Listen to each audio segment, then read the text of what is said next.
Hi, and welcome to the, I think, third weekly Canadian Highlander Xmage tournament of Season 2. We're One. back with yet another one. Is this Season 1? Oh, last season was Season 0, right. Yeah. Yeah, because it wasn't really a I- season, right? Yeah, I am your co-host, esteemed co-host, Eloquent, and I'm here with your actual host, TheRedMage. Say hi. Um, As you may or may not know, this is a weekly Canadian Highlander tournament that we run here on Xmage. It's kind of a garbage program, but it works, and so we use it. If you don't know what Canadian Highlander is, you got a little farther to go, but I will catch you up really quickly.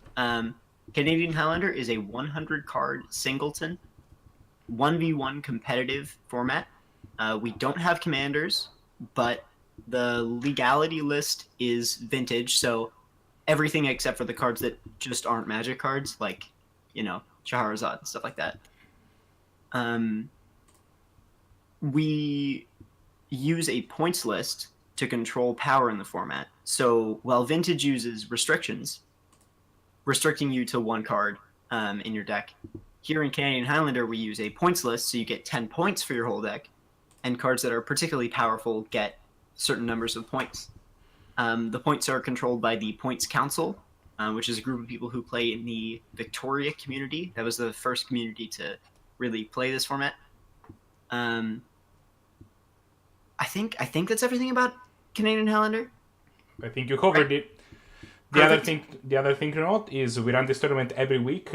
We are people that met on the Canadian Highlander Discord, official Discord, and we play this tournament every week. If you want to sign up on this event and don't mind having to play on Xmage, you can just show up on the Discord. A link is appearing in chat right now. And is if you want to you show up on the Discord, you wait for an announcement that usually goes live around Thursday. Eloquent or I will make an announcement about the if we don't forget. We usually post on Thursday. It might be like Thursday at like 1 billion PM.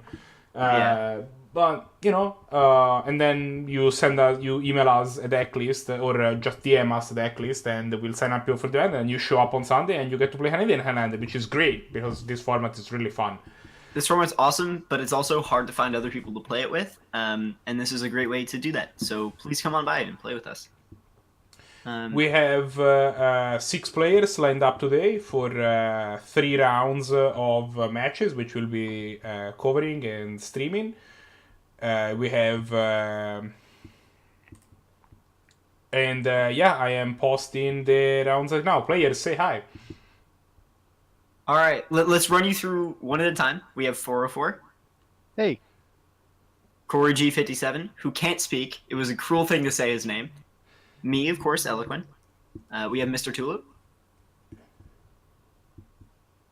I don't know if you made any noise there, but your Discord bubble turned green. We'll take it. We have Nefola. Hello. We have SirEripmav. Bonjour. And we have WafaTheRed, who's actually French. Who also can't speak. It was a cruel thing to say his name as well. All right, so are we ready? Our round 1 matches will be ForOhFor versus Wafa, SirEripmav versus Corey, and Tulip versus Nefola. I posted them in the Discord. Sweet. And let's head over to the respective chats, and we'll figure out who to cover. Yeah, get out of here, nerds. Man. Now we just kind of wait for all the things to go away. Get out of here, Wafa. All right, there great. we go. So who are we covering? What do we got? So in terms of matches, with those matchups, I'm going to pull up the spreadsheet. We have very sophisticated spreadsheet technology. Corey versus SirEripmav, and that is mid-range Super Friends, which is white-red that Corey's running, versus SirEripmav's mono-blue polymorph deck. That's a spice one. It's a really spicy one. We've got MrTulip versus Nefola. Tulip is on a Mardu mid-range list that he's called Excuses and Accusations, which is a great name. That is a great name. We also have Nefola, who is playing 4-color, no white Storm mid-range, which is the list that's getting a lot of buzz on the Discord. Have you seen this list? I have not. It's crazy. And then finally we have 4/4 versus Wafa. 4/4 is on white-black Monarch control, which is pretty classic for him, and Wafa's on Jeskai control. Which is also, it's very much a Wafa deck. So, Yeah. as much as I want to watch a Storm mid-range list, I kinda feel that against the all removal and interaction deck, is just gonna get pounded into the ground and not do anything. So why don't we watch SirEripmav's Polymorph deck, and then we'll maybe double back on... Okay, let's do that. Yeah, I'm into it. Let's do it. Okay, now, God, I have to re-remember this interface.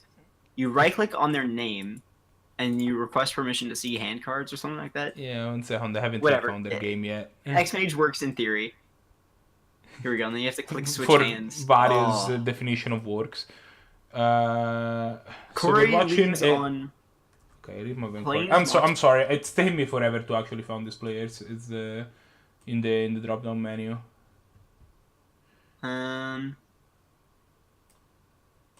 Corey has Mountain Plains Mox Pearl in hand, and Whip Flare Burst Lightning Path to Exile. Was their game not listed as Canadian Highlander? I think that's entirely possible. Because I can't find it in the drop down. SirEripmav skipped through his entire hand because he does not have any lands in hand. SirEripmav is sitting on Expedition map on the battlefield and Counterspell, Evacuation, just what a ridiculous card. Evacuation is great. BSZ, Ratchet Bomb, and ForOhFor in hand.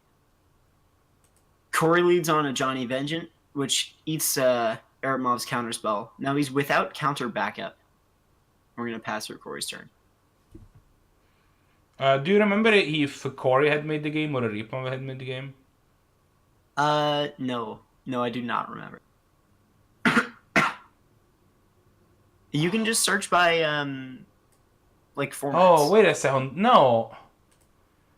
Okay, I figured out the problem. SirEripmav leads on land Ratchet Bomb. Yeah, no, I got we come back there. to Corey.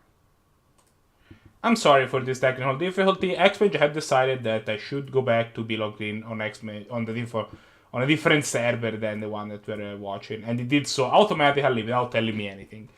So let's start watching this game now. So Corey here is on mid-range Super Friends, which is a very Planeswalker heavy list. It's, as far as I can tell from looking at the deck list, it is a more controlling mid-range list, a lot more pieces of interaction than you would expect. I mean, like, just look at his hand, right? Searing Spear, Burst Lightning, Whip Flare, Incendiary Flow, Unexpectedly Absent, and Path to Exile. Yeah, and that's literally 6 cards to kill things with. And importantly enough, this is really good against, like, point interaction works really well against the polymorph combo, and this is wipe the creature from underneath their polymorph. Yeah, absolutely.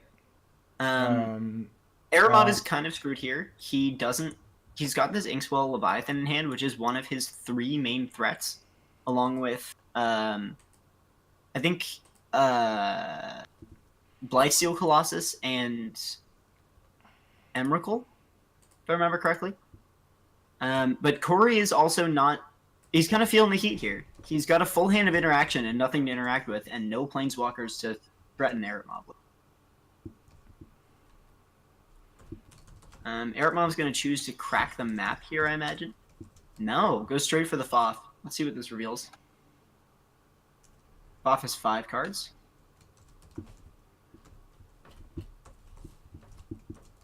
Alright, off the top we see Blightsteel Colossus, Zoetic Cavern, Island, Mental Misstep, and Fairy Conclave. Wow, that is a super weird ForOhFor. What do you think, TRM? Imagine you don't know he's on Polymorph. Yeah, that is an interesting one, right? You see Blightsteel Colossus. You see Zoetica.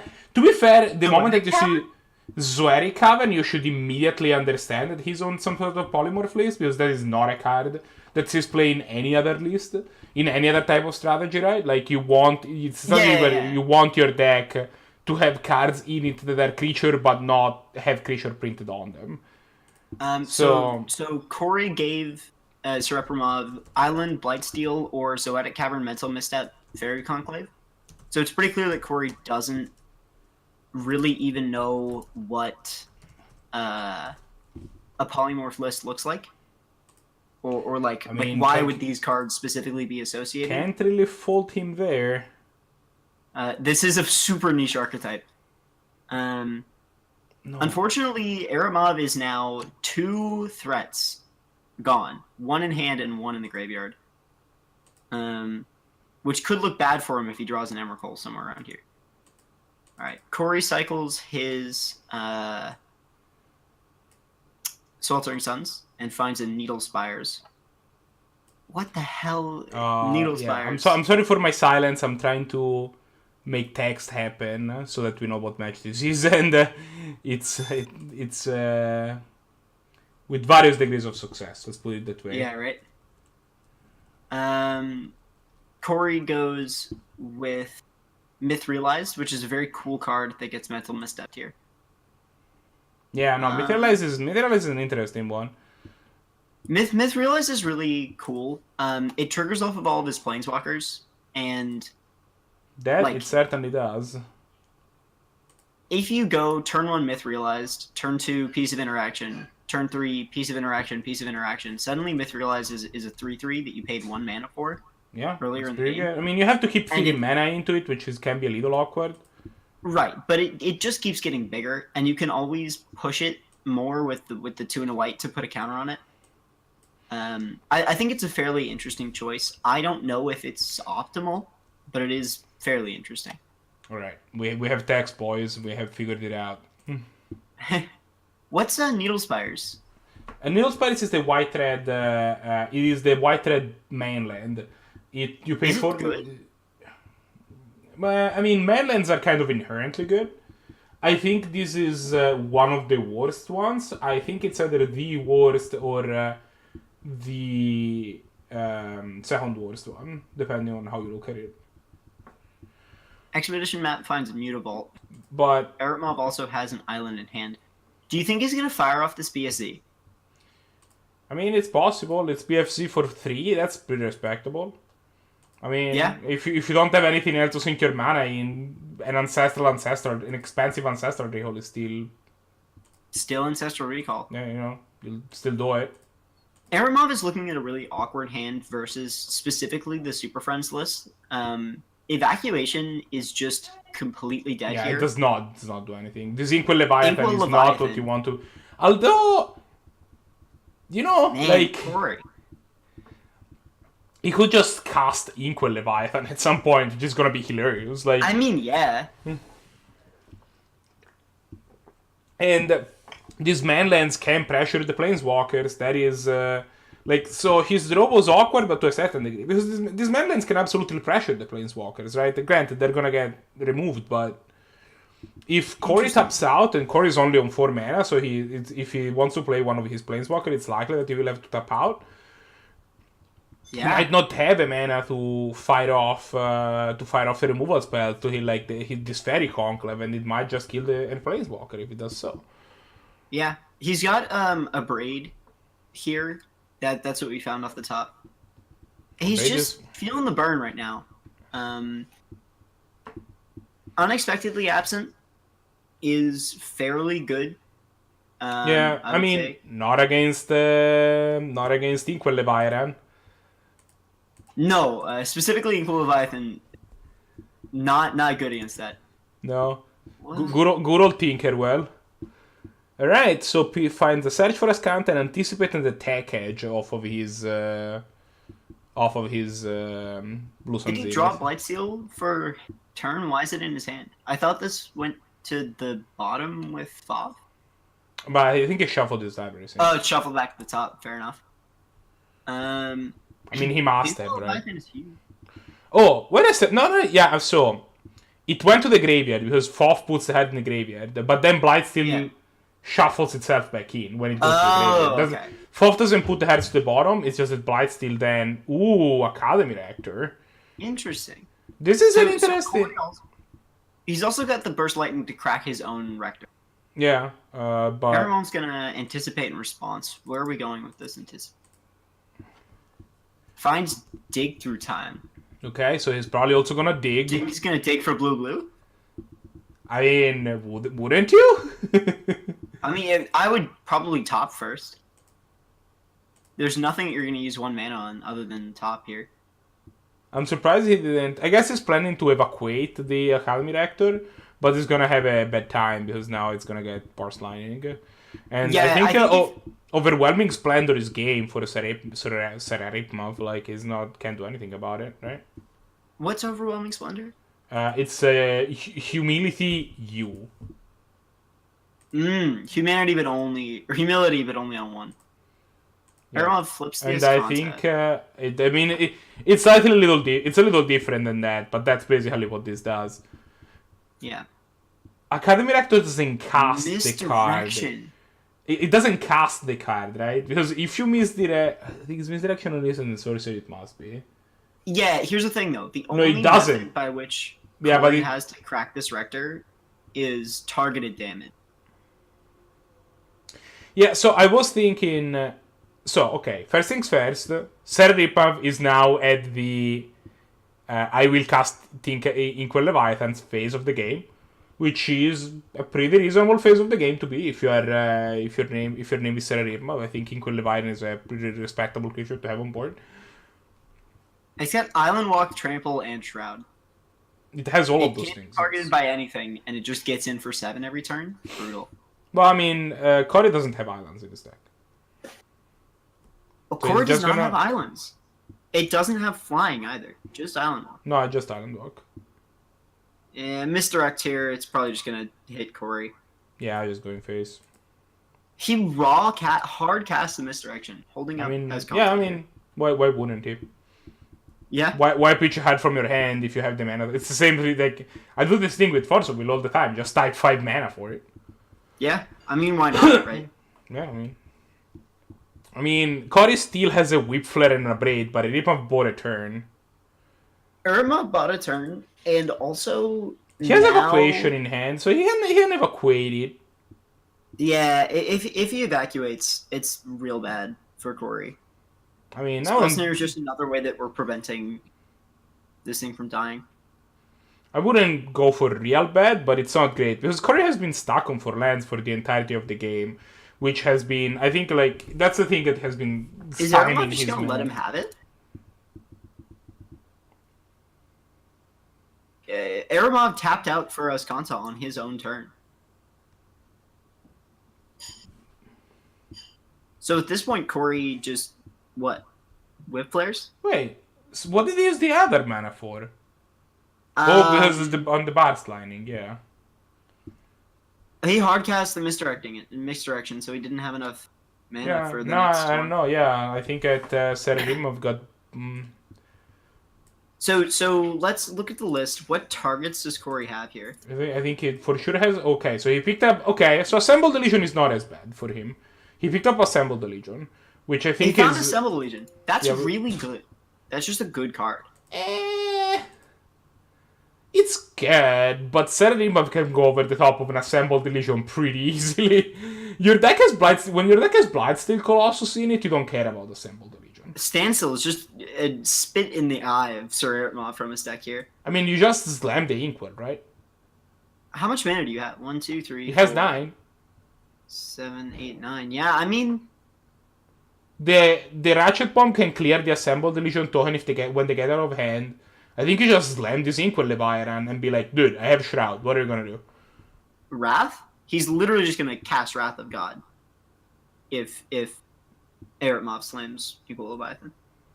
So things are not lost, but it's not looking great. Oh, so does Corey pick up a Wrath of God? Corey picked up a Wrath of God on his I see. last. I missed that part. Yeah, okay. Aramov playing Standstill here is so bad for him. It is beyond description. Well, so he can plan to block some tokens with his Mutavault. He can use the Ascanta to gather some card advantage. Corey's sure gonna draw 3 cards here. I mean, no, he won't because Sand is No. still on the stack. Right. But I mean, his paths in the future. Paths and Response. That's an unfortunate use of Path Exile, but what's he pathing? a bunch of stuff's gonna resolve off the stack here. Oh, he pathed the Morph Zoetic Cavern? Okay.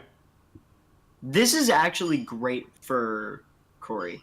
Erimov has nothing he can do to stop the Assembled Legion. He has a Mutavault. Without He can block casting a 1 spell. token per turn. He can block 1 token per turn. He also has a Ratchet Bomb in play. Yeah. Corey, So if the tokens get out of hand, he can just send them all away. Corey just animates Needle Spires here and gets in for 5. Or 4, really. Yeah, I mean, I don't understand. I don't agree necessarily with casting the...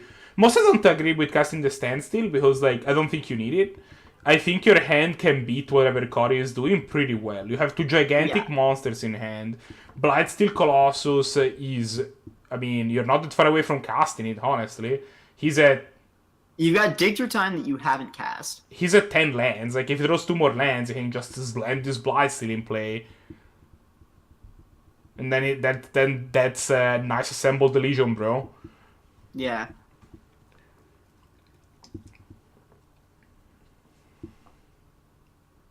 Not looking great for Eritmov here.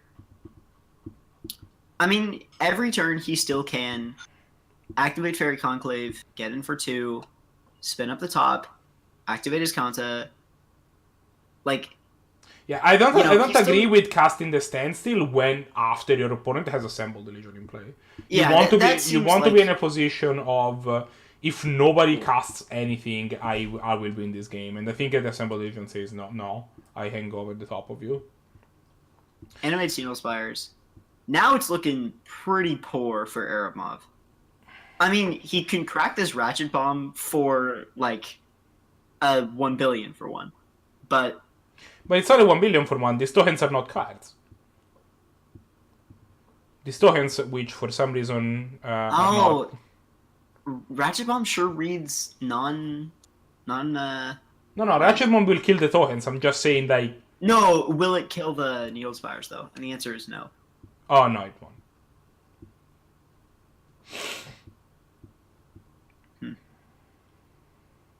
Spins up Mutavault, blocks. Do you trade the Mutavault for the Needle Spires? No, I guess you have to trade both the Mutavault and the Fairy Conclave, then 100% no. Yeah, and that's not... That's not... No, that's not something you should be doing. Yeah. Game's What looking happened- pretty good for... What happened to I the think- Needle Spires? Where did the Needle Spires go? Got Tech Edge. Oh, right. Yeah, that makes sense. I think Aeromob feels pretty bad. Like, he I can mean, crack he the has Ratchet he Bomb. only has himself to blame, right? Like, I think that Playing he the standstill is put himself under the standstill when his role in this game was cast these giant monsters, which I hadn't cast. Like, Yeah. I understand that it's an easy mistake to make because that's not his deck's plan. You are not you're not planning to cast the Inkwell Leviathan, but you should at least consider the like possibility that you that's can. the way that the game ended up. And if you slam the Inkwell Leviathan, your opponent rats, and then you're like, fine. 2 turns later, you slam a you slam a Blightsteel, and your I think opponent it's is also like, important to yes, note- that is certainly a one-shot robot, and then you one-shot them with your Yeah. one-shot robot. I think it's also important to note here that Aeromob has not been doing his due diligence. He's not been spinning up top and activating his contact every turn, which feels like the way you get out of being locked under standstill. I don't understand exactly what's going on with SirEripmav. I think he got so locked into the combo plan that he's forgotten that a deck that's playing a bunch of counter spells is a control deck. Yeah, I don't understand why he didn't activate Ascanta now. Has he just Yeah. given up? I think he's just given up on this game. On what? On the game. I think he has just he has either made a plan that I do not understand, or he has just decided that this game is lost, and as such, he's just going through the motions. He's just going through the motion. You can crack standstill here into the royal and bounce their assemble.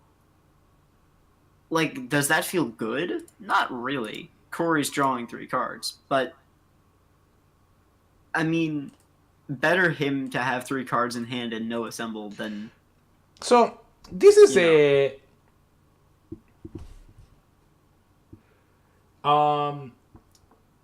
it's the so-called sunken cost fallacy.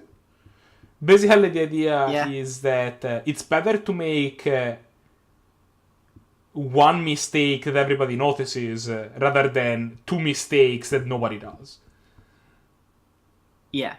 Like, I think that SirEripmav made a mistake when casting Standstill, and I think that now he's trying not to play into his own Standstill because he's to make sure to make casting the Standstill not a mistake. But I think that the reality of it is that there is a standstill on the battlefield. How do you win this game? I think that the answer is you have to crack the standstill, and it's not likely that you win the game where you crack standstill. You're still giving your opponent a bunch of cards for free, but you've got to dig through time in hand. You've got Into the Royal, and you have Blightsteel and Inkwell. Like, your goal is not feeling good. Your goal is winning the game. It's possible that you win the game here if you crack your own standstill. It's again. I'm it's not a fan it's not of likely. I don't think it's likely, but it's possible. If you're Corey here, do you crack Fiery Confluence off? I guess not. I mean, I guess his answer is no, but I mean, SirEripmav was dead. I guess the command gets to clear the field here.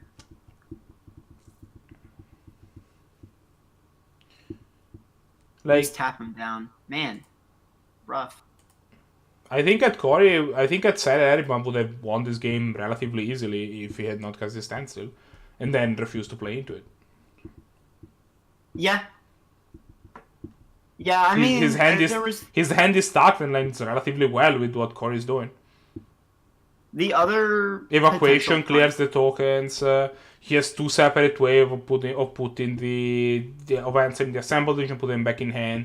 He has 2 gigantic monsters that will just kill. Kill Corey, yeah. We will just kill Corey really fast. But he's just and now he's locked in. Even if he counter or I mean that's his plan. He might not even based on what we have seen, he might not even. I think he just dies to his own standstill. No, he's gonna crack it. Yeah, and plays then Corey. Tap bounce, probably bouncing the assemble and tapping all the creatures. Standstill cracked. And then he just dies to Fiery Confluence. So, honestly, I think Corey was in a very good position to win this game. He decided to get this Assembled Legion, which I think was a mistake. I don't know what other targets are in his deck, but I believe he has access to Overwhelming Splendor, which I think would have definitely been the correct pick if that's the case. I'm double-checking that. But then...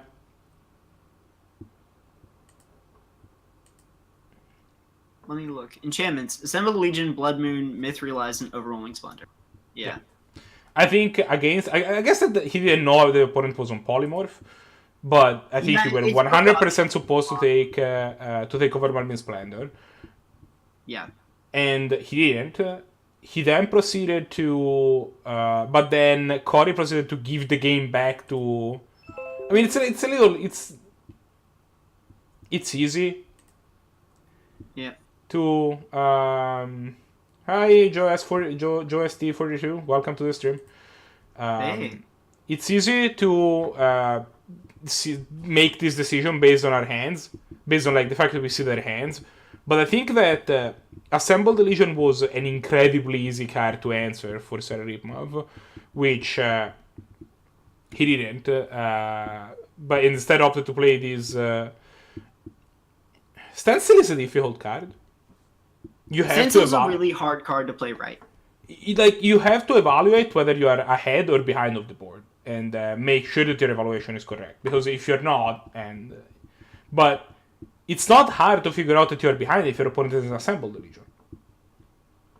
Okay, finds Force of Will. Fiery Confluence forced here. Okay, I think that SirEripmav might still, maybe he's still in it. He's gonna evacuate now. So he's hopefully activating Ascanta finally. Is this actually gonna happen here? I mean, I don't know. Maybe he glimmers. Maybe he activates Ascanta or something. Then he's gonna evacuate to clear these tokens, and then the board is back to parity. Yeah. Corey, what did Corey draw from these? He got Sarkhan, the Dragon Speaker. So he got Elspeth, some Knight Errant, he got some actual threats. and Imperial Recruiter. Yeah. I think the tough part here is Erimov. He can definitely evacuate here.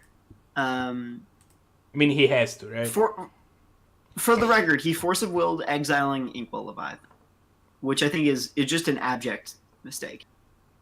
I think it is, but I think it's gonna work out for him. Actually, because of what? So What Erimov has to- casts nothing on his main phase, hoping to. Oh, evacuation's an evacuation- instant. Okay, sorry. I thought it Yeah. was a sorcery. So I think that it's true that that's a mistake, but on the other hand, based on Corey's hand, he has a Wrath of God, so like tapping out for the Inkwell would have not worked out well for him. Yeah. Yeah. Now Corey has access to. No, Corey probably slams a Planeswalker, right? Yeah, he's gonna get countered. He should lead on Elspeth because he knows that Erimov plays counters. Okay, so he decides to lead on Assemble the Legion yet. Again. Erimov He might not knows that even... Corey. Honestly, if I'm Corey, I'm not even countering this. It's just into the roll in it. If you're Erimov, yeah. I think almost definitely the option is lead on Elspeth because I guess 3-man, but... you want the option to go to Imperial Recruiter. Then I Yeah. don't know what Recruiter. Oh, I does. 100% agree. Like, you want Recruiter to be live. Imperial Recruiter can get Arena Rector. Yeah, it can. Emissary of Grudges. What? It's kind of like a dragon. It's fine. It's 5 in a red for a 6/5 flying haste. As it enters the battlefield, you secretly choose an opponent, and you can reveal it to choose new targets for targets. Ooh, a rip with a Batterskull. That's pretty big. Finds Batterskull. Batterskull leads is on it. huge. Ripmov is at 3 life, which means that Batterskull is gonna put him out. Is gonna be able to pressure Corey's Planeswalkers, and I don't think Corey's really worried about this. He's got a lot of ways to deal with non-land permanents. plows the If I'm Batterskull. Corey here, I don't even feel bad about unexpectedly absenting for 0 on the Batterskull. Just send it away. I mean, SirEripmav being at 7 life and not at 3 is actually huge, right? Because it means that, for example, Corey's Sarkhan, the Dragon Spear, is not lethal anymore immediately. Yeah. Imperial Recruiters. Drop an Imperial Recruiter. I think if you're Corey, just let him have it. You don't care about the Imperial Recruiter. Like, if it gets... If you're Erimov, you've got the people switched up. I am sorry. If you're Erimov, you just don't care about it, right? You just let him have it, and then if he gets Director, you let him cast the Director and into the roll Director and try to strand mana into his hand. Yeah, Does he have enough mana Corey to- has nothing he can find off of Imperial Recruiter that will kill this Batterskull. Like, kill the equipment. Yeah. I mean, so your goal is 100% to slam this Blightsteel, right? Like, I think at this point, that's the plan that he's in. So he probably finds Yeah. Arena Rector and casts it. It probably does, yeah. Or he might even cast the Elspeth instead. Yeah, no, he decides to cast the Elspeth. Yeah, leads on Elspeth. This is a decision that totally makes sense. So, do you cast Glimmer of Genius and then decide if you want to into the roll for no value the Elspeth? Or do you into the roll the Elspeth here?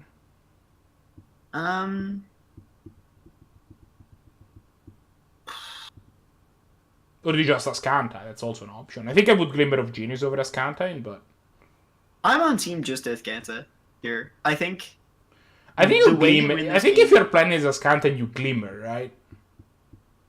Because Glimmer can find you a land, Yeah, I and mean, Eripmav is on 11 lands.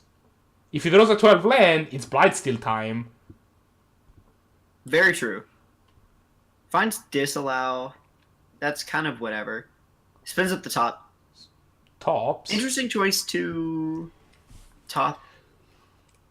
Not an interesting choice at all. I'm lying to you. Yeah, no, because top only rearranges the card. It doesn't let you change them, and Ascanta will see all of those cards anyway.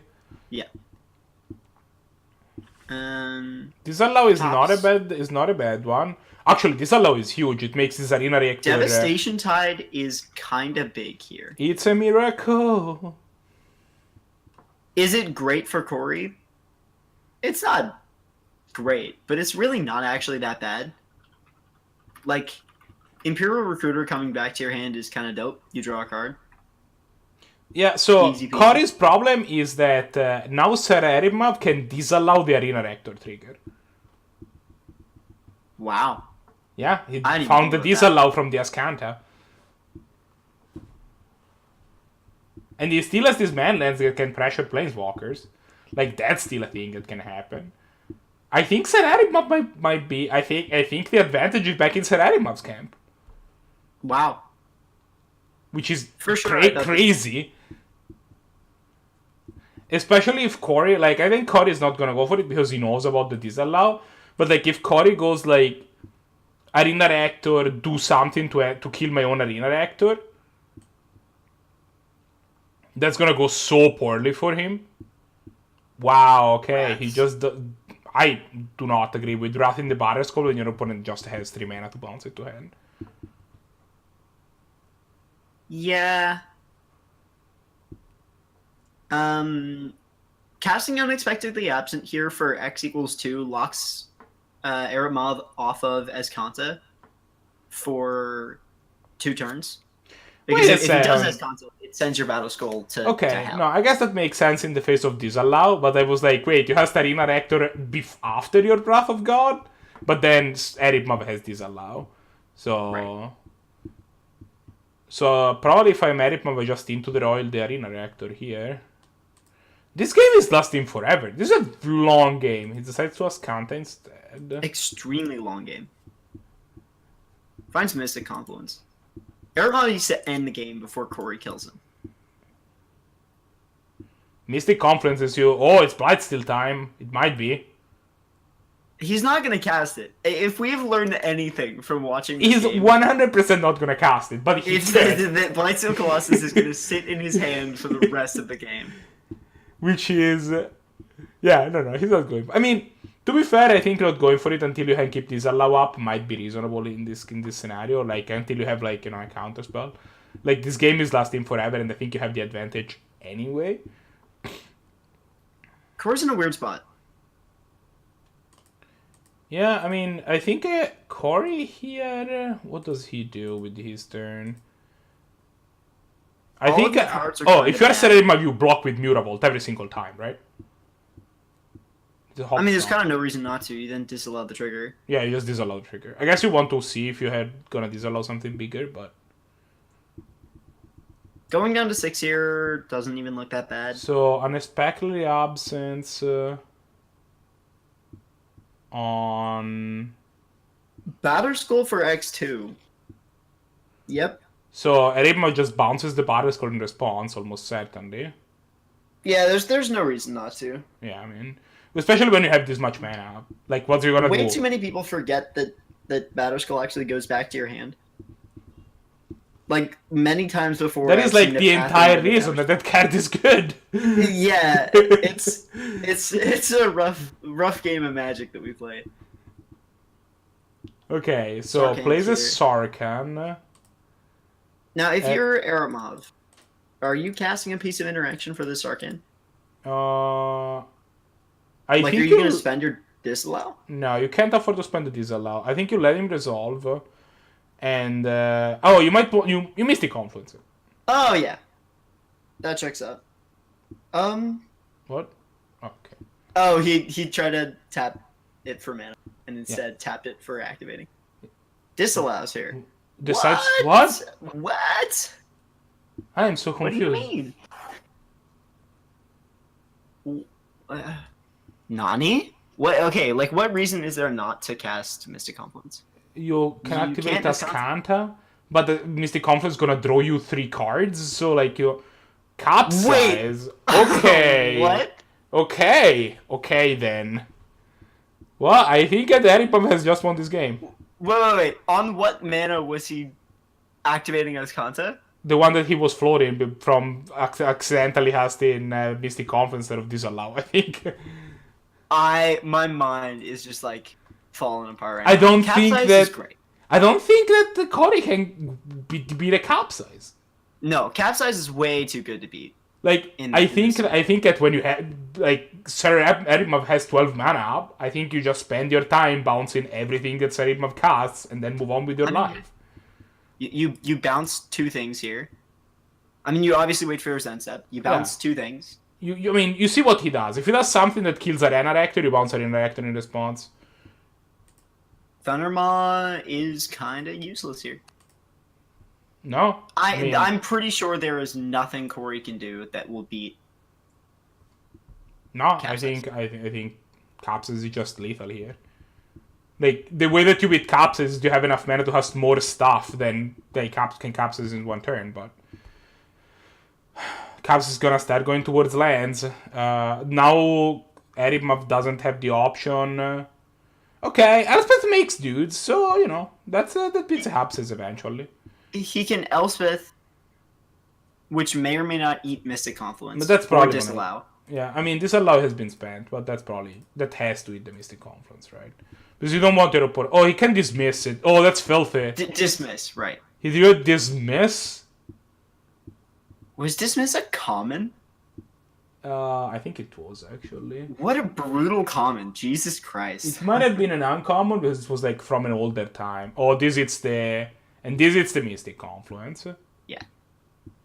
Yep. And then things. I mean, it things actually like doesn't need to, right? You can just fire the Capsize. It doesn't do anything until later. Yeah. Dismiss was dismiss was an uncommon. Never mind. Yeah, I think it's because like it's from an older time when sets didn't have symbols. Yeah. Finds a Maze Dismiss- of Ith, which also decent. I mean, the game's essentially over. Yeah, Right. this game is done. Like, he's gonna he's gonna like accumulate mana, bounce everything that SirEripmav is doing, and eventually this Caps is gonna be lethal. Replace the Batter Skull, whatever. I mean, I don't hate Batter Skull here. It doesn't really matter. Well, I mean, this Arena Reactor, as long as it's in play, prevents you from attacking with stuff. But it doesn't hugely matter because it's gonna get capsized at some point. I think SirEripmav is being too conservative in sinking stuff into his Ascanta, and I think that now you would want to sink it into the capsize. It is worth mentioning that the way for Cory to get out of the capsize lock is to kill your own thing in response. Corey has no method of doing that. He's been drawing lands. Not in his hand. Yeah. You can play Imperial Recruiter, but he's not playing any. You're gonna run out of targets before he does anything, honestly. SirEripmav, if SirEripmav here fires capsize without buyback, I'm gonna I'm actually gonna lose my mind if he does Yeah, that. But because like he has been like doing a lot of gymnastics to activate his Ascanta, but his Ascanta very good. Yeah, he doesn't. but it's not that. Doesn't do it. He decides not to, or opts Okay. not to go for it. So in this turn, he can cast Imperial Recruiter and also Core Firewalker. He can cast Imperial Recruiter and whatever he finds off of it. I just don't know what Or he finds Thunder Mohelkat again. means anything. I mean, Thundermaw Hellkite again. No, it's lethal. Oh, I mean, it's after the attack step. He bounced it on the begin combat step. Oh, okay. Then it's not lethal. There's not a lot of ways. No, I mean, SirEripmav's hand is just everything proof. He will etherize probably next turn. I think he's gonna let Cory attack and then he's gonna etherize his stuff. So that's Arguably, Corey should be playing what's it called? Thalia. But Thalia's gonna make all of his planeswalkers more expensive. I think Thalia is actively bad in your slow mid-range deck. now that you mention it, yeah, it's a great point. Imprison the Moon, like SirEripmav has a full hand of just great interaction. There's You see, this pretty is what much- we were saying. He needed to crack his own standstill, and then his hand just lined up so well, it didn't matter. He had some luck, to be fair. But fires up and into the Royal.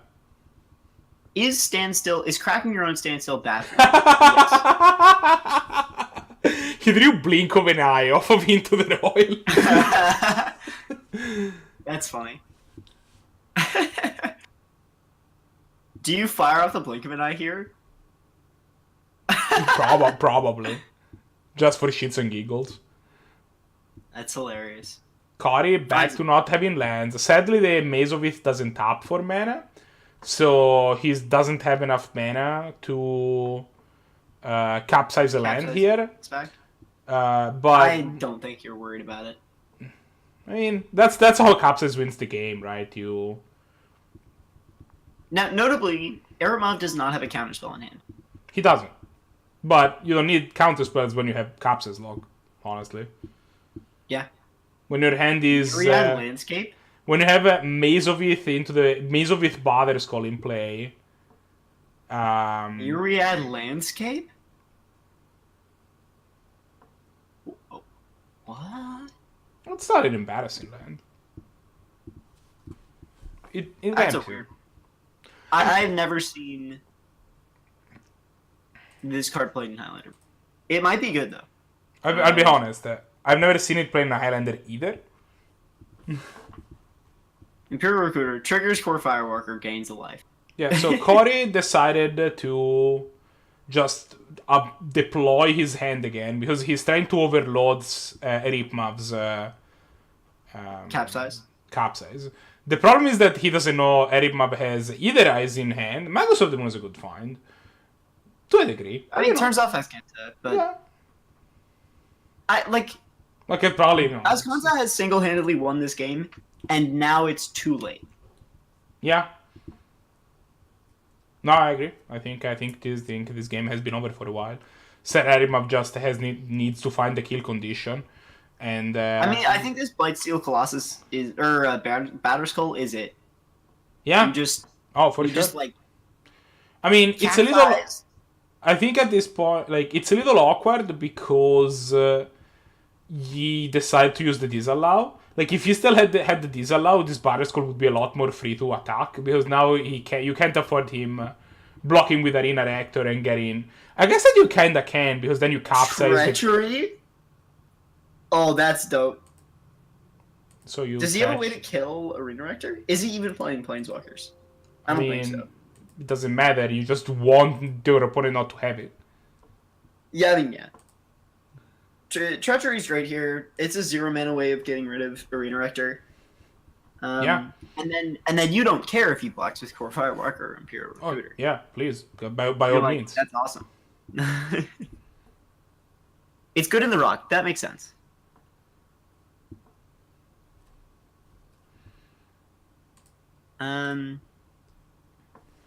I'm not sure there's a way that SirEripmav loses this game. At this point.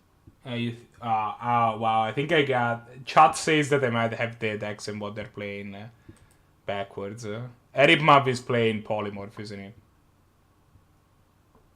No, SirEripmav is playing Super Friends. No, SirEripmav is playing... Oh, I'm sorry. I thought you had it backwards in your only speaking. No. You had it backwards all the way. It goes a little deeper than that. That's funny.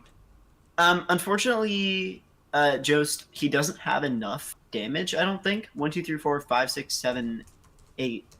Oh, maybe. 1, 2, 3. Okay. Yeah. Jost is right. You can Treachery to get the Arena Rector. capsize buying back to get Core Firewalker, capsize without buying back to get Imperial Recruiter, fire up Fairy Conclave and Mutavault, and that's 7. Or that's 8. Yeah, but do you need to risk that? I mean, he was tapped out. Okay, then sure. Might have. Not that much, man. The game's over. But well, yeah, I mean, I think you're fine missing lethal and taking like a more conservative route in this. Wastelands, the Myriad Landscape. This is just a power play at this point. Yeah, no, this is just like, you know what? F you and your Myriad Marsh Landscape. It's important to note here maybe that Corey has found nothing of value. Yeah, Corey's draw has been very lackluster for sure. It took a very long time for him to. It took a very long time for him to find a threat. Yeah, I think it is a weird hand that you keep that is no threats, all interaction. I mean, and I think it would have been good. Interaction is good against this deck. It's just that SirEripmav just like you let him go too long and he bodied the current card advantage. Yeah. Corey gains a life. Corey's going up to 9. This Core Firewalker is a real annoyance for SirEripmav. Is it? No. I mean, it's just keeping Corey out of your germ range. I think if he was actually annoyed by it, it would have been capsized by now. I mean, absolutely. At this point, SirEripmav capsizes. Or taps the Maze of It for mana. Now that he can, thanks to the blood, to the Magus of the Moon. Oh yeah, Magus of the Moon is allowing him to tap Maze of It for... That's funny. This game is just... Azcanta the Sunken Mountain. Are we gonna see the second capsize? I was about to say, like, what? Why? Yeah, it's gonna get... I think the Core Firewalk is gonna get capsized. I guess that you don't even need to. I think it's correct. I think it's correct to capsize end of turn there because, like, what's it gonna do? Reality Shift. This card is in my cube. Well, not my cube, but the cube that I play a lot. Reality Shift. Is it like common? Is it just commons and then commons? Is that It's all uncommons. Oh, it's just all uncommons. It's a dope card. I have never liked it. It's just very cool. Like, it feels like it's just card disadvantage when you do it, and it's just. It absolutely is. Does that prevent it from being cool though? No. Yes.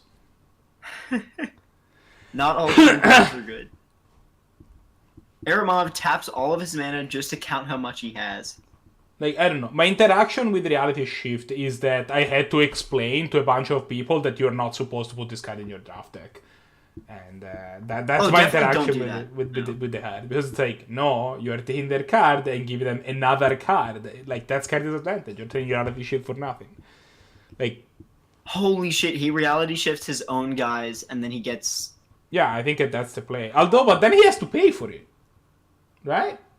I mean, yeah, but... doesn't stop him from being cool. Oh, but no, Reality Shift lets him make another non-creature creature that can be polymorphed, I think is the joke. Just fires off Council's Judgment. Fires off Council's Judgment, I think in response... Oh, and then he... SirEripmav Glimmers. For sure you Glimmer. Right? Do you care about the Council Judgment? It kills your main threat, and... Like, bounce the baddest current response, whatever. The saying is still true that if you don't win the game, you will lose the game eventually. Not when capsize is in your hand.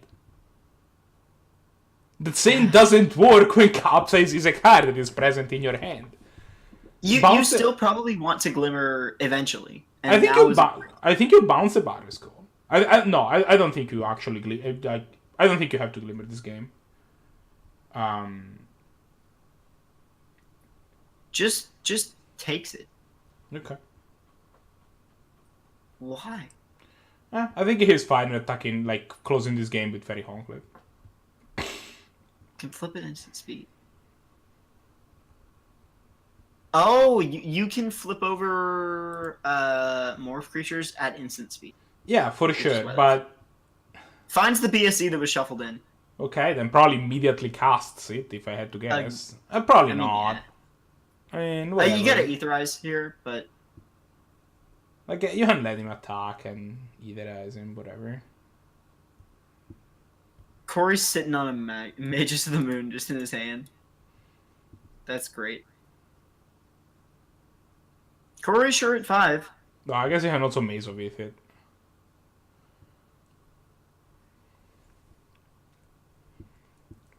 If you... I'm trying to count. Yeah, if you capsize buying back, and then capsize again, next turn you should be able to Mutavault and Fairy Conclave and get him. Yeah, but, I mean, honestly, like... Yeah, I guess that SirEripmav doesn't actually have that much mana. He only has 14.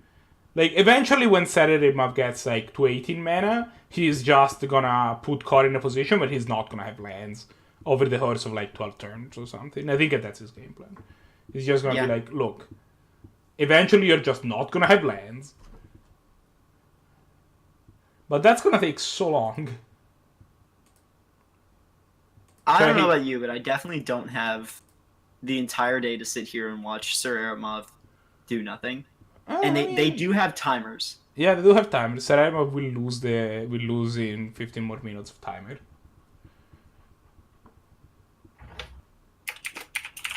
Oh, this game is brutally long.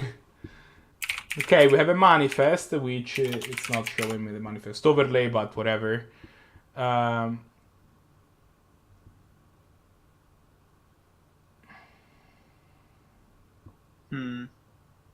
Activates Fairy Conclave.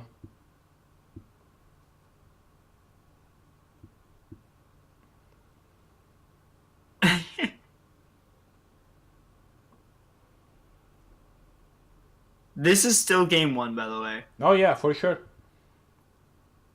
Yeah, definitely dodging this matchup later. So this is the last time I watch SirEripmav. I mean, this deck is pretty hype. Like, to be fair, I think that's true. I think his deck is you see, like, he had to use this reality shift on the HorrorFire Walker, right? And then he had to imprison the Moon the Manifest because that card is not good. What's under this manifest? Do we I know? I don't know that there is any way to know. Palace Jailer. Palace Jailer? Ooh, spicy boy. I mean, it literally doesn't. Oh, he drew it. Ooh, exiles the Arena Rector. Becomes the Monarch. Thundermaw Hellkites. Wait, he's dead to Magus of the. He's dead to Fairy Conclave. Next turn now. Yeah, I mean, yeah. But, like. No, I mean, yeah. Whatever. It doesn't matter. Mazavith. You remember when SirEripmav was, like, for life?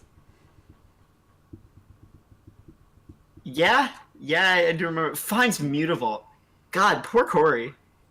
Yeah, and now this game he's gonna just capsize the Thundermaw and get on with his life.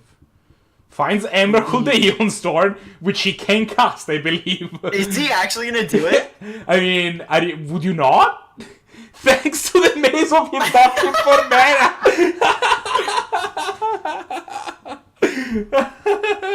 When you cast this spell, take an extra turn after this one. Yes, please. Oh my god. This game. Just let it end. Oh, I mean, it's gonna end now, right? Kill him already. Thank you. He's gonna capsize a few creatures, attack with Ember. He's gonna capsize the Thundermaw, and then another couple of things, I guess. Attack with the Emrakul. And you just capsize. Oh, he has to capsize the Magus to fire up Fairy Conclave. I'm not sure that matters. Please, SirEripmav. No, he's gonna he encapsulates the Thundermaw and then attack with Emrakul. Yeah, exactly. Please just do it. Okay. Thank you.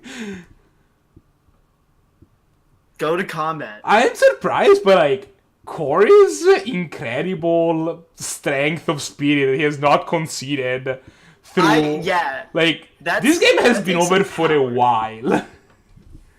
Annihilator 6. Get these lands out of here.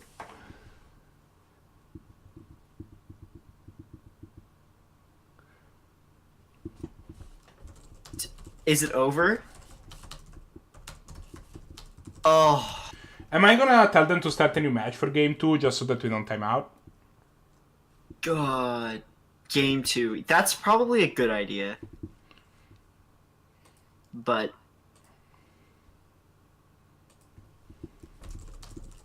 yeah.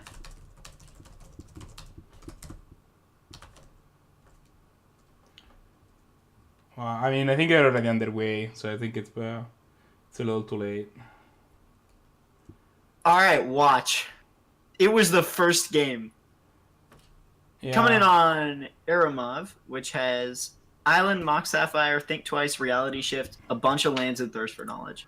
So he probably just goes Island, Mock Sapphire, Think Twice, end of turn, then Island, and Nether Flash.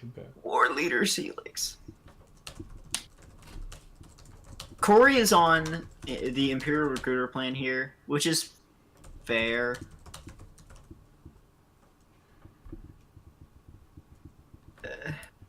Do we want another hour for game 2?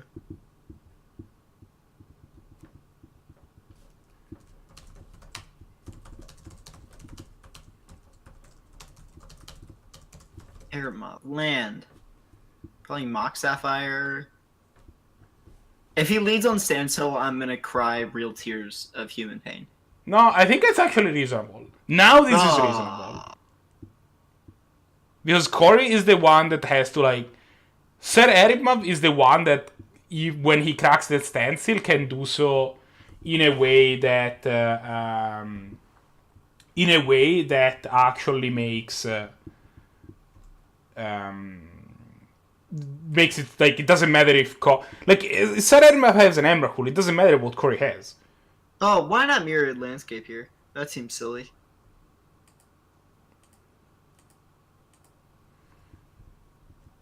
Does that make sense? Oh. Heading back Right? to SirEripmav. Finds Devastation Tide. Not going to Miracle that one.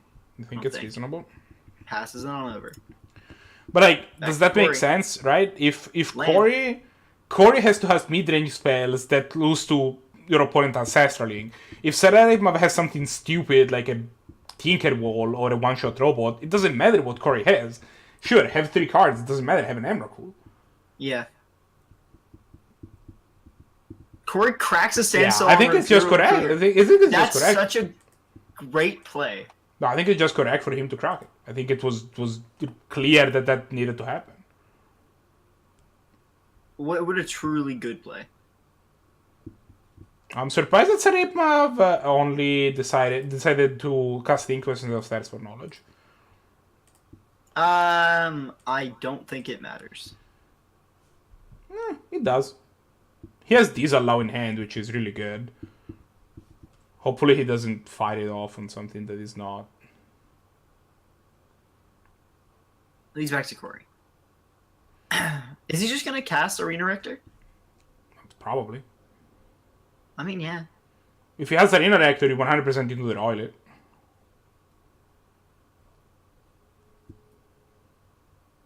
You may work for it.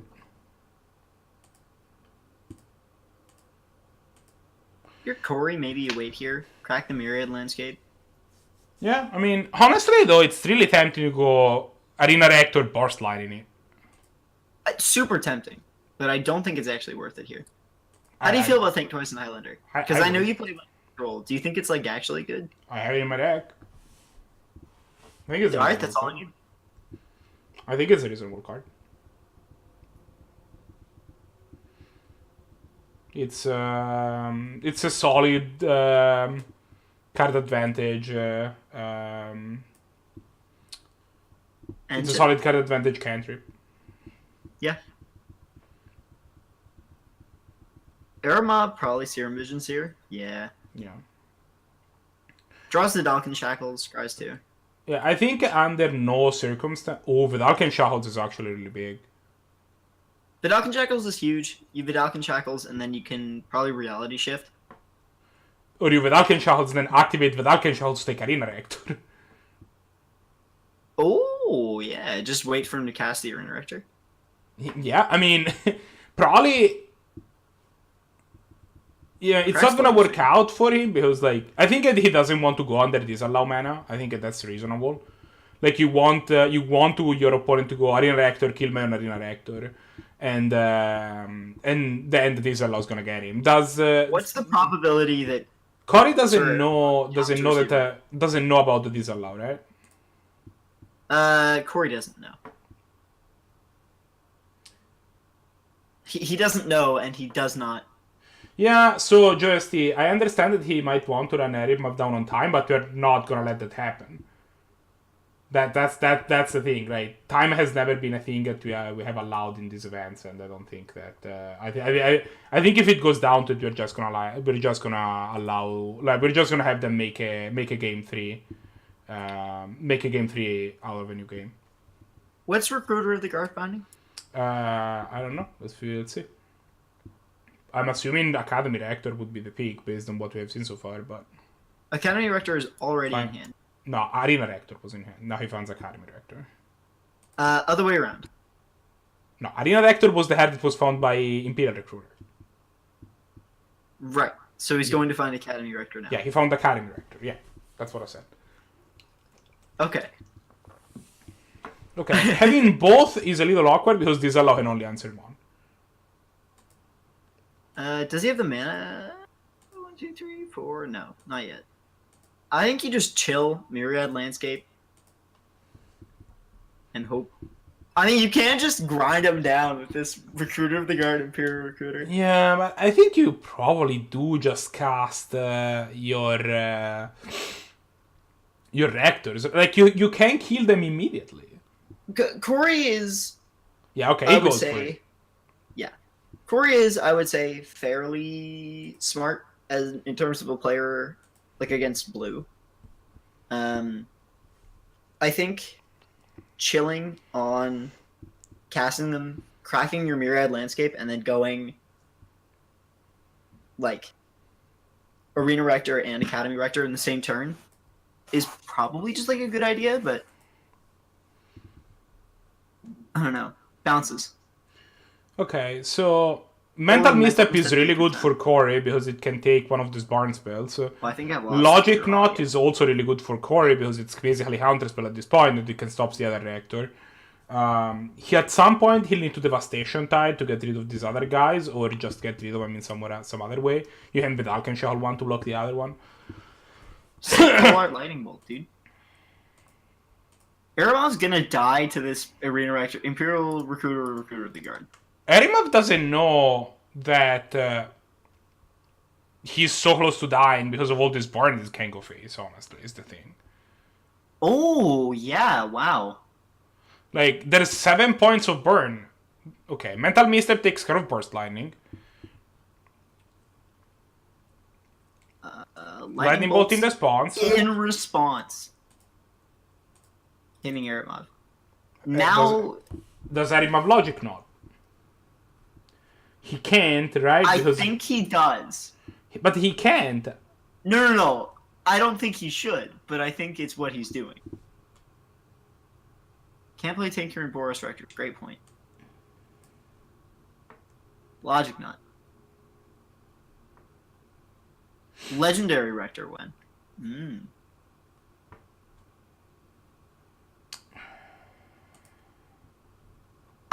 Is Logic Knot a good play here? Under basically no circumstances. But Not one of your opponent still has 4 mana and a Rector in hand. I guess he's planning to bounce the Rector with Devastation Tide, or possibly to find. Oh, he can Reality Shift the Rector. So there is that. Arena Rector. Yeah, I guess he's planning to. Exile. Yeah, I guess he's just planning to Reality Shift the Rector. I guess that's fine then. Though then you're giving your opponent a manifest, but I guess you have your Devastation Tide in it at some point. Corey Ooh, finds the Needle Needle Spires is really big. Gets in for 3. I love this plan. Okay, Reality Shifts Director. Can't Flame Slash in response. No. This is making Corey's clock faster. But he's gonna Devastation Tide on his turn, almost certainly. I think that's his plan. Now, when you bounce a Manifest, the card goes back to your hand, though, right? Yeah. We'll see what it is. Plays a Green Lavamancer. And I'm assuming he digs end of turn here or Glimmers, either or. He's gonna see if he can find something. There's no reason not to. Brainstorm would be a really hot find.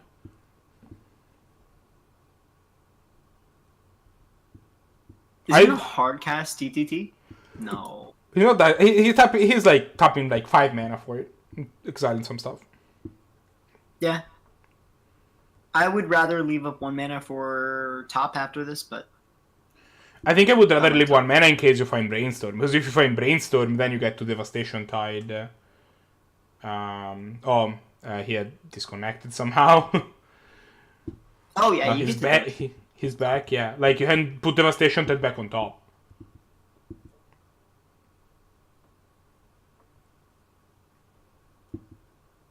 SirEripmav with 5 minutes left on the clock. He might lose to clock here, which sucks. What do we do if he loses to clock? Do we count it as the game or the match? I think the match. Okay.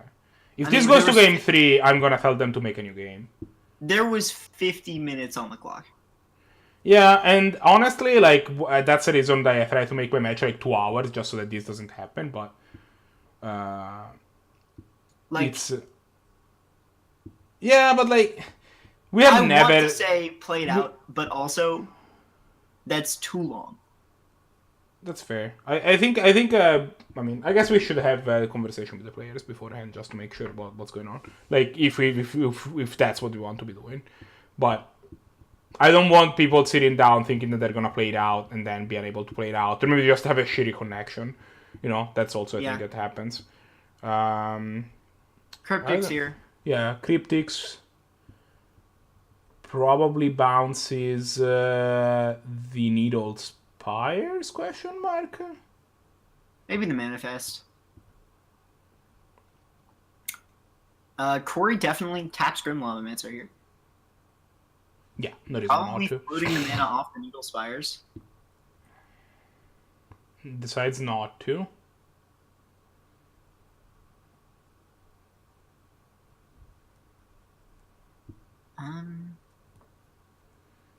Bounces. Oh, draws a card instead. 5 draws Highlander. He then decides to Factor Fiction during the start of combat phase, which is not what I would have done, but you know, you do what you do. Power Sync? What? Oh, okay, I see. That's the one where they have to pay. Oh, they have to pay. Yeah, basically the way Power Sync works is if they have X, they have to pay X, and if they don't, you tap all their lands. That's and then to their mana pool. So basically, it forces them to pay either the mana or whatever they have if they want to do anything with their life. Finds Polymorph. No creatures for it. Can Vidalcan Shackles and then polymorph his own Vidalcan Shackles creature? Does he have enough mana? If it goes to a game, start a new match. But I guess he can use Devastation Tide to buy time.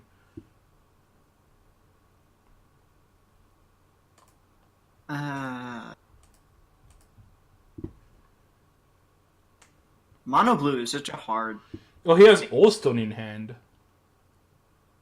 He has what in hand? Oblivion Stone.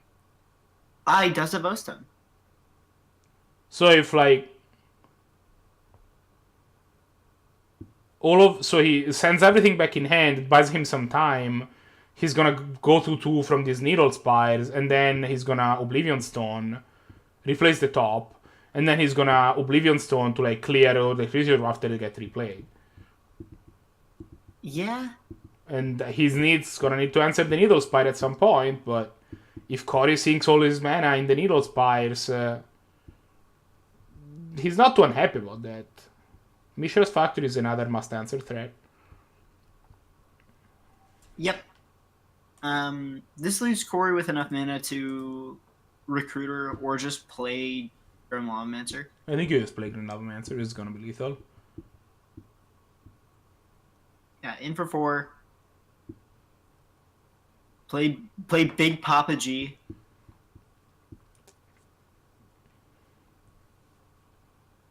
So Green Can he play Lavamancer and forces. crack Poston? Yeah. Yes, he can, but then he dies to Needle Spires. Oh. What can Ermov do about? So I think his plan is you play and no, that doesn't work because of the Mishra's Factory. He discarded Vidalcan Shackles. But When that doesn't polymorphing save him. Would win him the game. Digs. I dislike that he played the land before digging.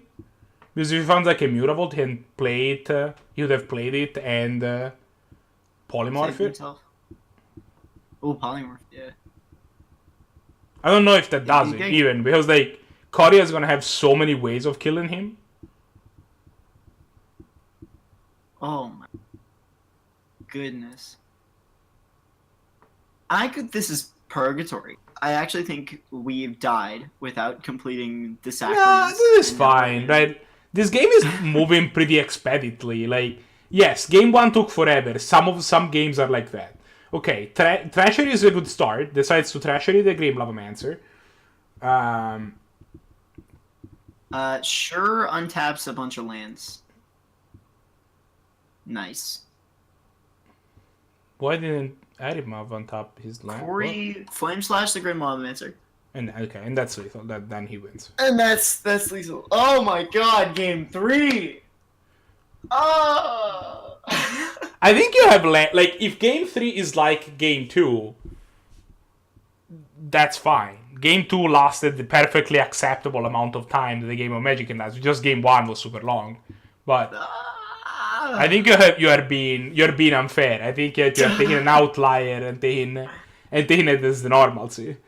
Oh no! We're gonna get to watch some great Magic going forward. All right, back to it. I told them to make another match, so Yeah, definitely make another match. God, it's been an hour. Oh. I feel it. I feel this was some great Magic so far. Melting. Yay for game 3. Power Sync is great. Power Sync is just kind of cool. Oh, I don't think they made another match, did they? You should go and tell them to. Nerd.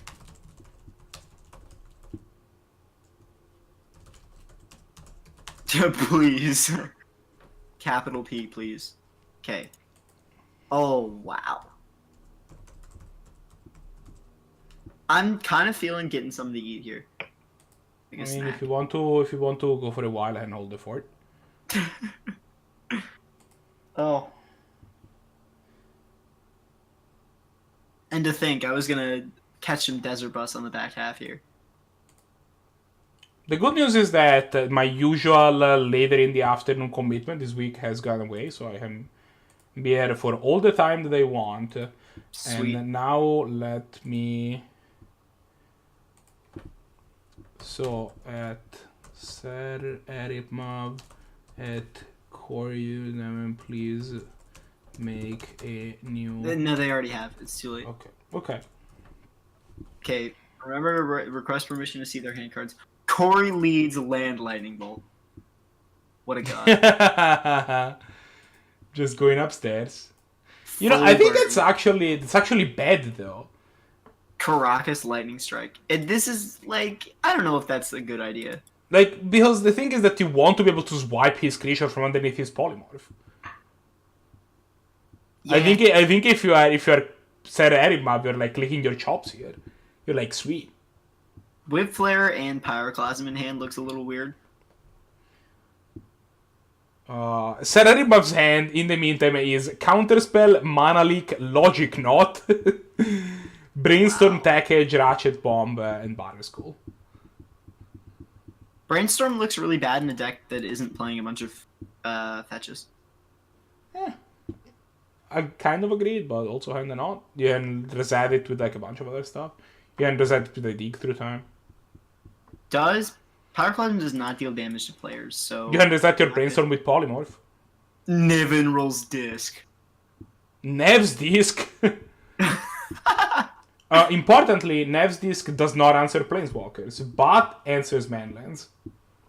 What a whack. Well, okay. This specifically says destroy artifacts, creature, and enchantments. Has 4 mana, but not 2 of any given color, so nothing to do here but wait. Needs to find another land to cast Assemble, or either of the Planeswalkers. Yeah. And start getting his stuff counted. SirEripmav plays Ratchet Bomb? Do you start thinking the Ratchet Bomb? We are on game 3, Neff. Oh god. I don't know that without a land Okay, I agree with Ratchet casting Ratchet Bomb, honestly. He might get real punished here.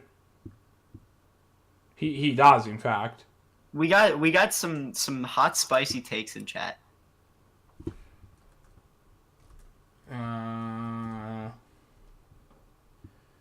Assembles. Yeah, I mean, I mean, honestly, like, Disc is like not even a bad one. Like, Disc is a perfectly respectable one. Yeah, no, he got punished. I guess he can clear the Assemble with the Disc, but I don't like tapping for the Ratchet Bomb there. I'll be honest. Nevinrol's Disc sure enters the battlefield tapped. And Yeah, you'll take some notably damage. does not have the 4th land. Finds Mystical a Tutor finds Tinker. Okay, Oh never my mind. god, Tinker on the Ratchet Bomb. Tinker the Ratchet Bomb away. Oh my Find the god. one-shot robot, and this game is over. Except, Wow. didn't Cory have a plow? What does Corey have in hand? Whip Flare Pyroclasm, no plow. No plow. Never mind. Yep. Assemble. Here's a Blightsteel. Wow. Assemble does not make enough stuff. Gideon Ally Zendikar can make a land. Okay. Subterranean Tremors. Can he cast it for 4? Holy shit. 1, 2, 3, 4, 5. He can. But which will cause all artifacts to be destroyed? Which kills Blightsteel. It doesn't. It's indestructible. It destroys all artifacts. Blightsteel destroying doesn't work on Blightsteel. It's a little bit That's of fair. a SirEripmav, alright. does That's not our find. match. All right.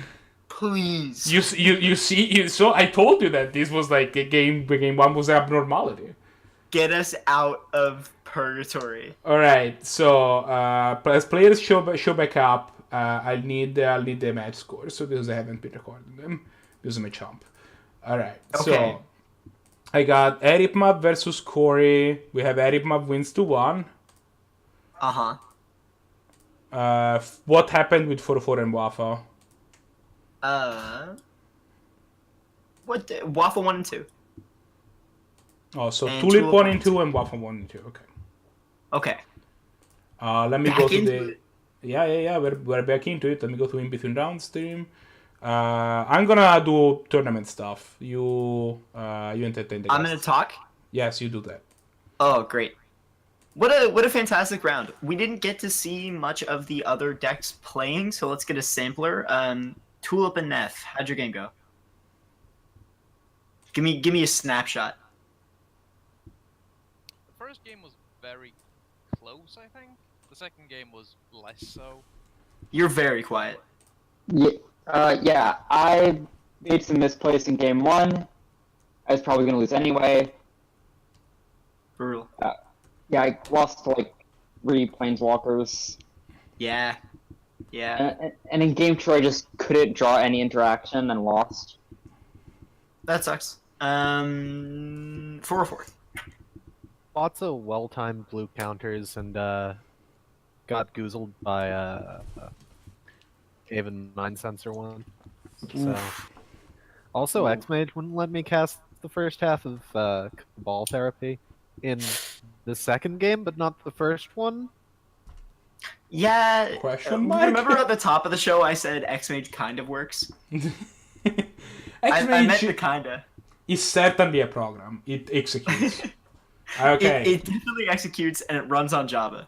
SirEripmav versus WafaTheRed. MrTulip versus CodyG57. ForOhFor versus Nefola. All right, get out in your matches. Get the hell out of here. Okay. Oh my god. Get out of here, And- Wafa.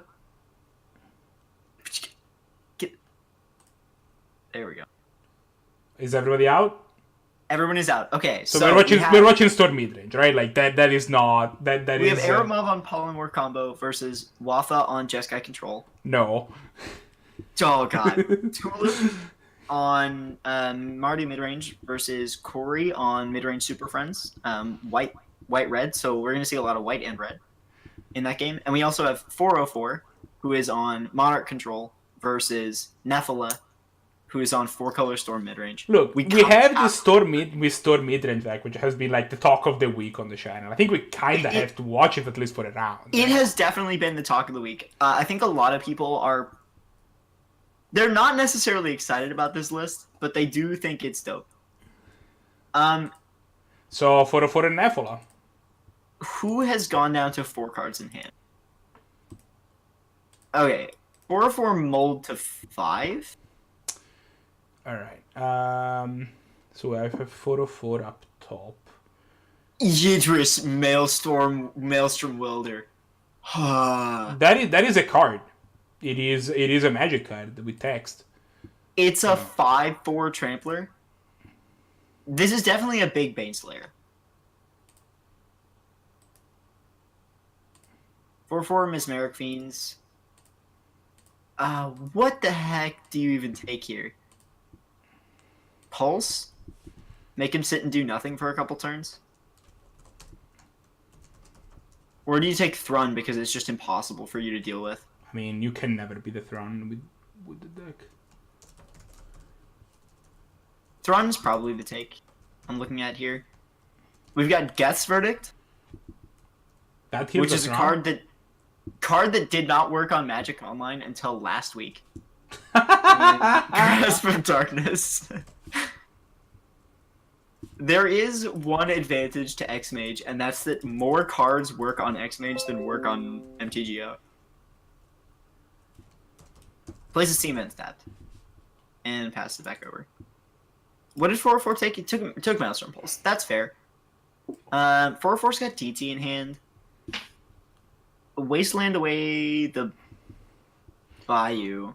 All right. Making the Arbor Elf useless. We have text. You DT for Scrubland. For sure. All right. What's it? How does Nefola's board is Steam Vents and Arbor Elf? What happened? So 4/4 played Mesmeric Fiend, took Maelstrom Pulse. Nefola led on Bayou Arbor Elf, Oh, and I then see. played a Steam Vents tapped. 4/4 played Plain Swamp, Wasteland, took away the Bayou, and so Nefola's now wow. sitting on Arbor Elf. So now this Arbor Elf doesn't do anything, and this Twilight Mire cannot tap for black or green. That's really cannot bad. generate For, black or green for Twilight Mire now. yeah, that's really bad for Nefola. That Like now, seems- she can't cast anything from her end. No.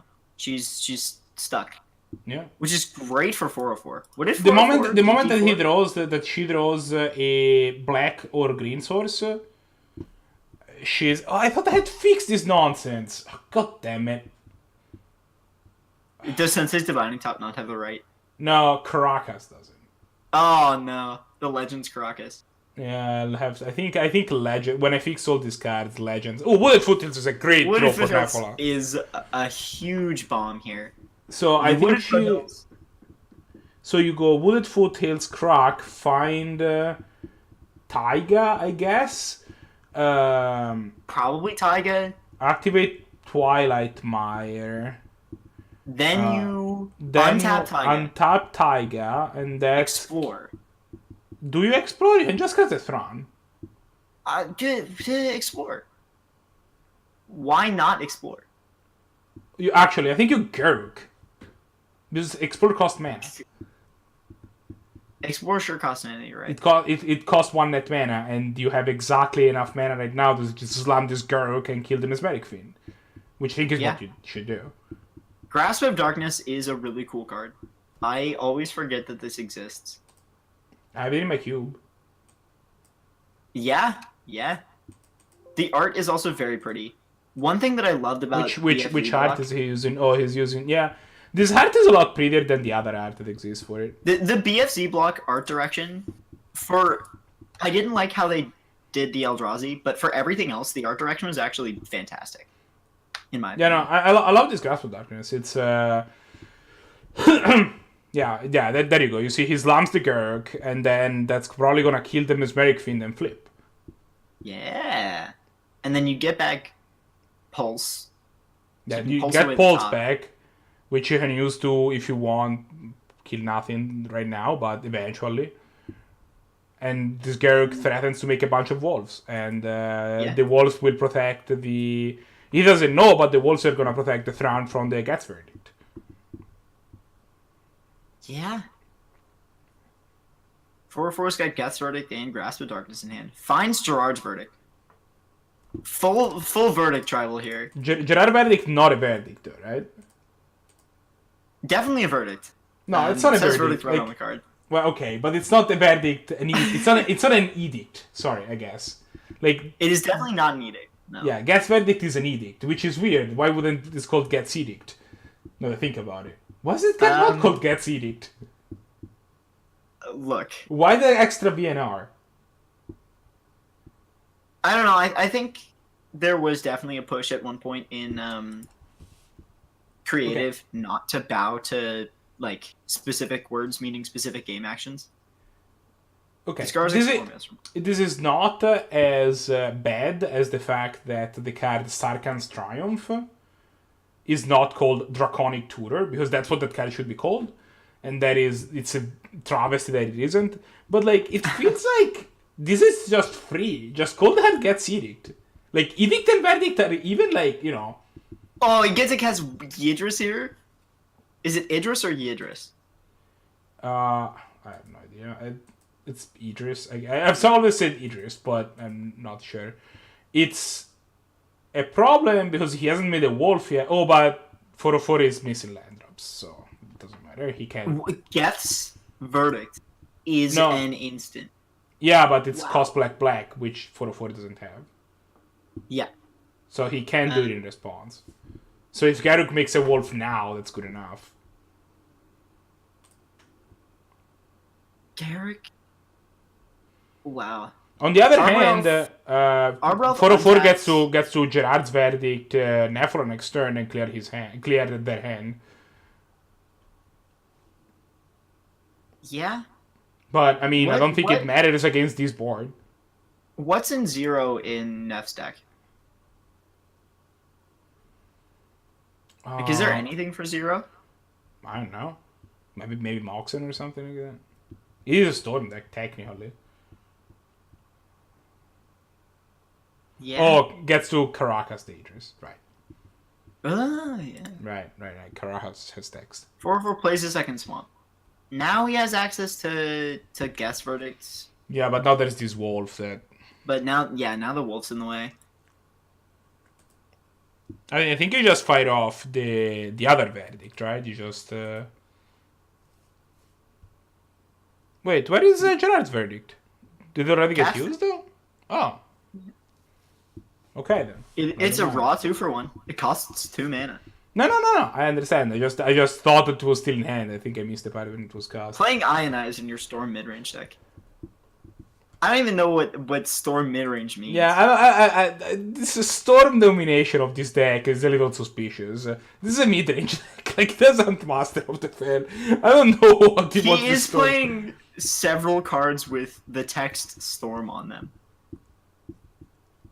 I don't know how you generate all the mana.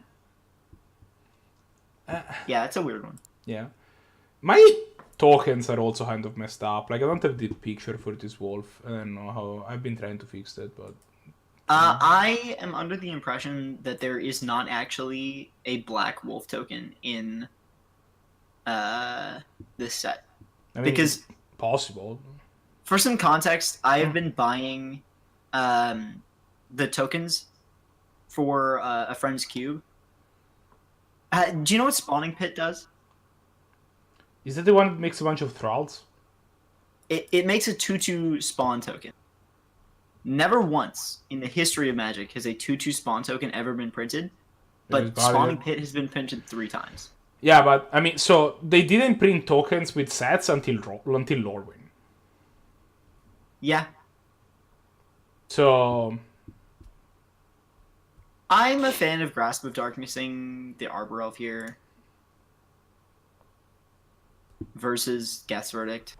I mean, the fact that the Arbor Elf and the Wolf both exist means that you can't like the train on these verdicts has sailed. You're not gonna get to like this turn is gonna win the game realistically. Like that's I don't know what ForOhFor's deck does for a turn. Garrick sacks. I guess he has Wrath of God. I guess if he has Wrath of God, that clears the Thran. But he needs to find it relatively quick because Thran is a 4/4. I mean, yeah, Wrath of God or Damnation. Yeah. Or like Toxic Deluge. Oh, yeah. Lots of... Or like Sweet. Black Sun Zenith. It's actually a lot of different rats when I think about it. Is he playing Black Sun Zenith? I don't know. What a cool Probably not. Garrick sacks a creature, finds Kess. What the hell? Why is he finding all these legendary creatures when there's a Caracas in play? Has Kess been played in Legacy? I forget what the deal was with Kess. Yeah, no. The deal was that he got played in Legacy in the sideboard of some decks, and then that's a good card. What do you mean, Necro? I mean, Triggers it. Is he gonna trigger it 20 times? No, it's not. Because He's he just needs gonna to tank. six and fill his hand. He needs to be able to tank a hit from this Karn. This Thran, sorry. Yeah. Just gonna refill his hand with Necro. Yeah. What a great card. No, he's going ham. You over necro a little bit. Like if you want to like have a full grasp, you'll necro up to like 9. Karn, Swords, Karn, Plow, Kaya. Ooh, Custody Lich. Custody Lich. Toshiro Uzama is my favorite card in this deck. Whenever a card creature is- an opponent control dies, you may have Toshiro Mizawa cast target instance. You may cast target instance card in your graveyard. This card is really bad. It's actually like way better than it looks. When you cast Toshiro Mizawa, you put him on the battlefield, and then if you have a kill spell in your graveyard, you can kill spell and then cast a kill spell off of that death. It turns all of your kill spells into 2-for-1s, and in like a mono black deck full of kill spells. Well, so I have bad news for this Toshiro Mizawa, which is that Nefola found the Caracas. Oh, a Caracas. Unfortunately, Idris is never going to do anything in a million years, but Yeah, neither will the Cass. that's okay. But the Huntmaster of the Fells will.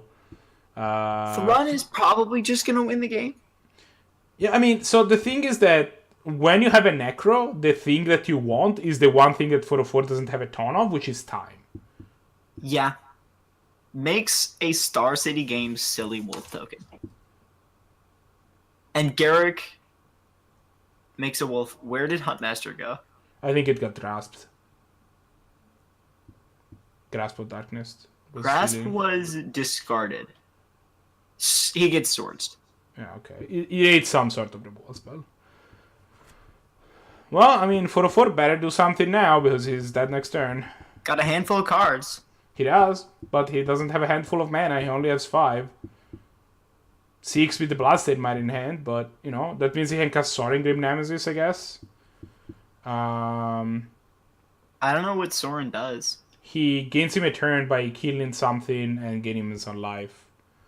Yeah, But, it doesn't look yeah. good for... Nah, it wasn't.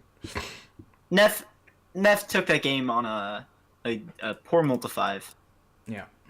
from ForOhFor. Well, let's Are we in? watch how it Are we works in with the real game. Yeah, no, we're already watching game 2. Pack Rat. Oh, yes. Packrat is a real card. Oh, yes. Guess verdict. Pack Rat.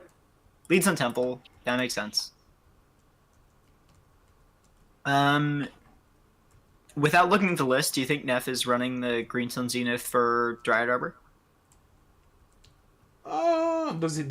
If you have Green Sun Zenith in your deck, you should have the Red Arbor in your deck, is the way I see it. I think it's Sultai. fairly correct to play one and not the other. Sultai Charm. Yeah, GSEs for 0 finds the Dryad Arbor. That checks out. And then you can, I don't know, do straight up nothing next turn. That's a weird one. Pack Rat. Well, Wow. I mean, no, I guess. So if you play exactly, yeah, I don't know how you get to have something next turn with starting from green. I'm not You worried about don't it. probably. It Yeah, doesn't matter too much. I think your plan is that then you Thrawn and you go from there. Though, in the fair creature fight, Thrawn versus in the fair creature fight, Packer Thrawn does versus beat Thrawn. Yeah. Do you just like discard Angel Sanctions to Pack Rat and then attack for 2? That is I mean, a yeah. possibility. You can also discard the planes if you prefer, but I wouldn't. well, both work, I think. But Yeah, I like the plan of eventually having Guess Verdict Toxic Deluge open. yeah, no, for sure. Because you can Toxic Deluge for 1. What Take Nefola her- does is Nefola needs to find the Wrath. Yeah. Pack Rat is so cool. Yeah, Packer is really powerful. Now- I want to preface this by saying that Pack Rat ruined my favorite limited format of all time. And if Pack Rat was never printed in Return to Ravnica, I would be probably about 2 times as happy as I am as a human being. But I think you need to find a better favorite limited format of all time, and then you wouldn't have that problem. that's very true. I think like Return to Ravnica is obviously not the best limited format of all time. Like triple RTR, not even close. But it's the one that I liked a lot. So I mean, Triple RTR was a fine limited format. It was perfectly acceptable. you can chill on this run for a second. I don't think you're gonna worry about it too much. You just you know, You block discard it. another idiot to Pack Rat. It's gonna block. Yeah, I mean, it's awkward because then if you attack with your Pack Rats, Thrawn blocks 1 and kills it. I just don't attack the Pack Rats. No problem. Yeah, you run the risk of Nefola finding an answer. Nefola has DT in hand. Also, Nefola now has... she doesn't have the mana for it. Because Mystic Confluence bounced all 3 Pack Rats would have been pretty hot. Yeah. I think bouncing Pack Rats. I is think kind she of just... brutal. I think she just DTs and keeps Thrawn Regeneration up. Yeah. Yeah. I mean, like, if you're sitting with no information on Nef's side, that's probably what I would do. Yeah. I mean, ideally, what you want to be doing is wait until there are 4 Pack Rats on the field, and then she attacks, and then you Mystic Confluence to bounce all the tokens and eat the real one. And that fully answers Yeah. it. I like tapping Dryad Arbor here. Because you don't want to give ForOhFor the option of... She finds Badlands. Wow, okay. And Sultai Charm. Destroying the monocolored creature, the real one. Oh, because then she plans of like next turn he makes another token, and then she's gonna bounce all of them with Mystic Confluence. 4/4 just plays a land, Toxic Deluges for 1, and Death's Verdict. But, you know, Nef doesn't know that line. Yeah, but like if Nefola finds a land, she still has. Now that you've drawn Call Brute, do you want to just cast Collective Brutality, discarding Toxic Deluge? -2/-2 the Dryad Arbor and Duress? No, I think that the opportunity to get rid of the Karn is to. Of the Thran is to. Well, that would still get rid of the Throne. Yeah. Oh, I guess it would. Yeah. So Nefola now needs to find the land. If she does, 2 she can pack rats Mystic. are on the battlefield that are both 1/1s. Yeah, but they're both tokens. So if Nefola finds a land, she is gonna be able to. So I think at this point you slam the Gurk, kill a pack K rat. command. K command, kill a pack rat, make him discard whatever he's got. Yeah, that's also fine. Yeah. I mean, You're sitting on a lot of modal cards right now. you can also lead with Inquisition of Kozilek, but then I guess It You kind of could- negates the point. no, because then instead of making him discard, you can regrow your throne. Oh yeah, you can regrow your Dryad Arbor. What a line. That's whack. Yeah. She doesn't go for it, but I think it's still reasonable. Like now for a header that has no cards in hand, which means this pack rat can only grow so fast, which is gonna go the Nefola time to draw another land so him Mystic Confluence pack rats away. Sin Or Collector even- is unfortunately not a rat. Opsu cast the Sin Collector. It's gonna take the Mystic Confluence though. Yeah. I think we got a game. Nef, Garrick relentlessing fighting the pack rat also seems fine. Yeah, that will also get rid of the pack rat for good. Notably on Sin Collector, it doesn't. Yeah, Let you them will have never it get back. the Mystic Confluence back. It's just gone. Yeah, it's just gone, which is pretty dope. Damnations. Or damnation. That checks out. That also works. Yeah, Nefola has all the time in the world. 4/4 finds Parallax Wave. Not what you want here. I Not don't what you want to think. see. Casts it though. I'm surprised it is opted to cast it. You're just gonna fade it away. Nefola probably slammed this Gurk.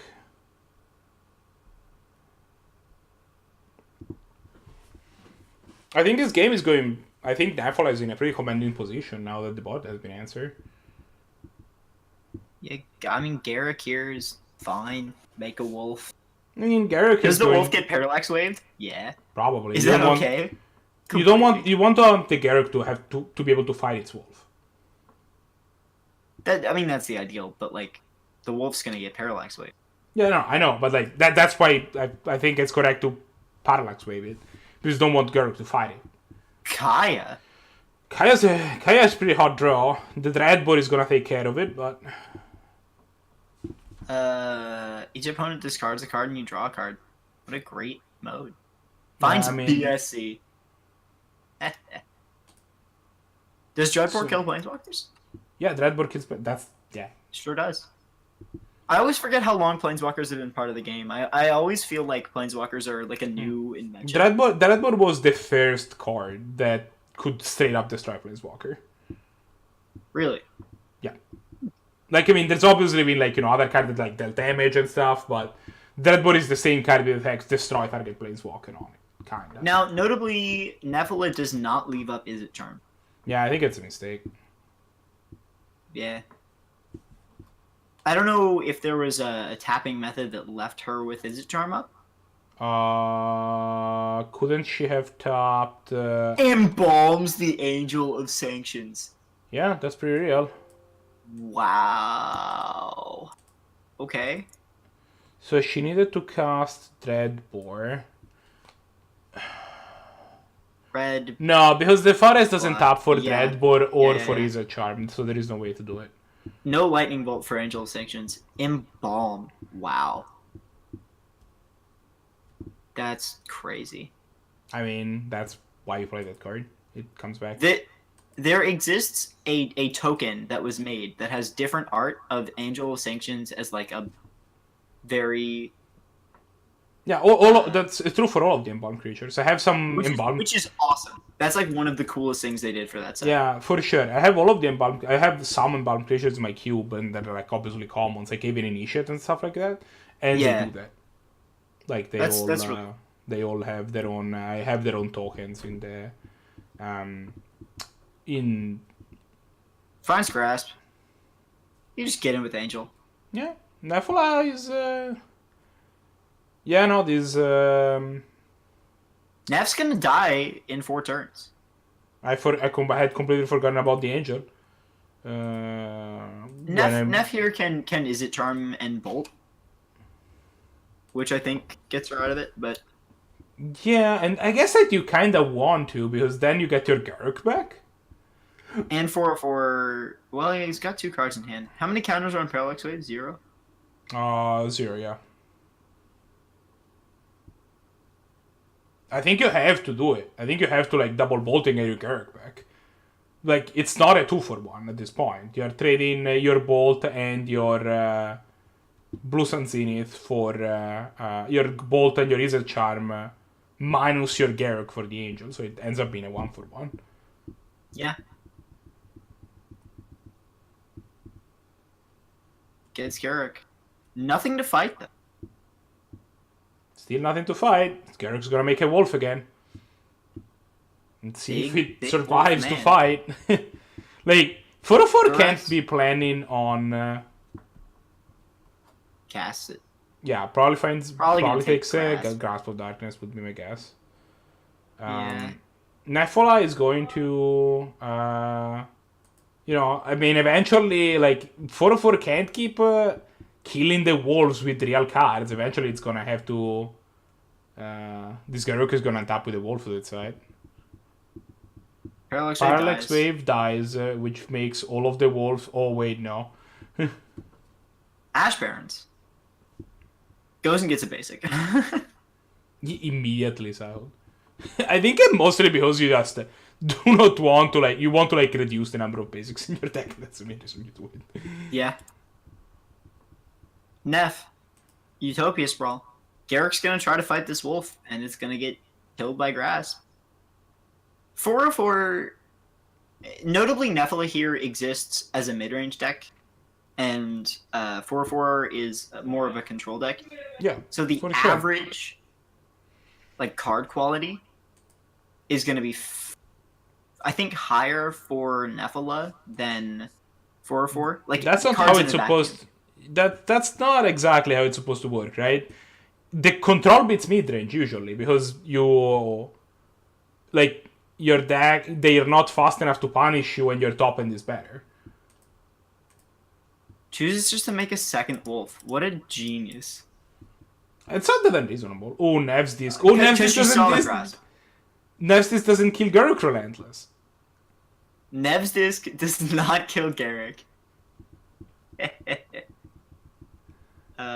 Arc Trail is whatever. Yeah, Arc Trail. Alright, Garruk, fight the wolf. No, I think, yeah, okay. Arc Trail, then Arc Trail kills Garruk. Wait, who has the Arc Trail? I'm watching the wrong person's hand. Just get in for 4. Yeah, you absolutely start by getting in for 4.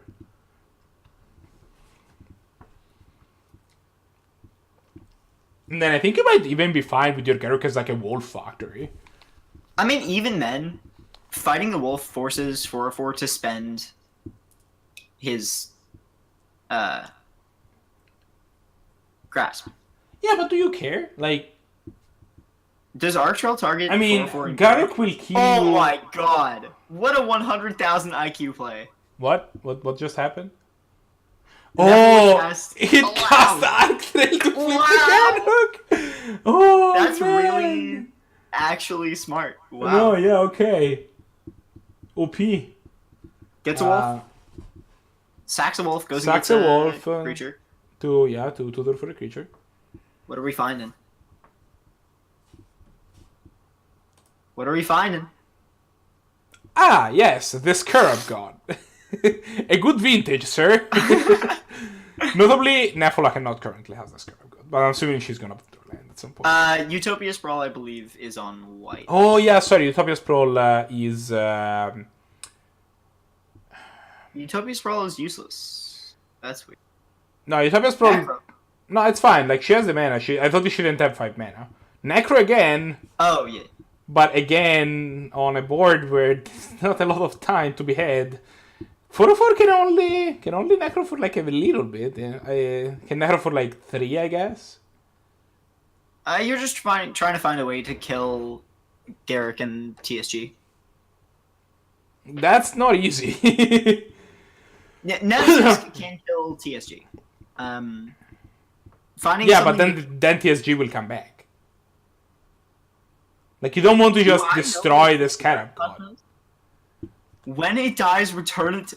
Jesus Christ. The Scarab God is messed up, man. I've never read the Scarab God before. Oh, man. RTFC, I guess. Okay. Lots of Necros. Like, the set of cards that permanently get rid of Gurk and the Scarab God at once is... It's not a long list. It's a very short list, yeah. I think it's like... Perilous Vault does it. Mine's Fire Covenant. I think that's Or is it. at 1. Yeah, I think you had to like put yourself at 1 and so Garruk sacks decides the to wolf sack the and wolf Garruk. to find that something else. What are we getting here? What could possibly be better than the Scarab God? Blister Tick Shaman in this board. What? Like on this board, Blister Stick Shaman is better than the wolf. What is Blister Stick Shaman? It's a creature that enters battlefield and deals 1 damage to the creature played. Like, if you have some way... The thing is that if you have some way to just kill 4/4, then you're done. You don't need... Obviously, like, I was being facetious, but... What creature could you get that deals damage? Or has haste? Not has haste. Oh, you know what you can get? Has the ETB deal damage. You can... No, you can find... she finds Traktos, but, like, you could have found Spellseeker, which would have found Bolt. Which finds... Oh! Or Grape Shot, or whatever That's very other smart. thing. I think Grape Shot's the option there. Grape Shot's a great card. Grape Shot is a card. I'm not sure I Grape imagine is- that there are definitely decks where you can just play Grape Shot as like a Lightning Strike variant. Yeah, the fact that it's sorcery is what makes it so awkward. In this Yeah, the fact that it's sorcery and it costs 2 and not 1. 4/4. Nev's Disc. Yes, disc. Away goes Scarab God back to the hand. Scarab God goes to the graveyard only for a little bit and then goes back. Blessed Alliance? What is Blessed Alliance doing? It's gaining him for life, I think. Which means draw 4 cards, so I think you're fine with that. No, the Necro's gone. Oh, Nev's yeah. away. Yeah, Nev's Disc away. Yeah. Arena Rector? Okay, you can cast it and kill it. What do you find?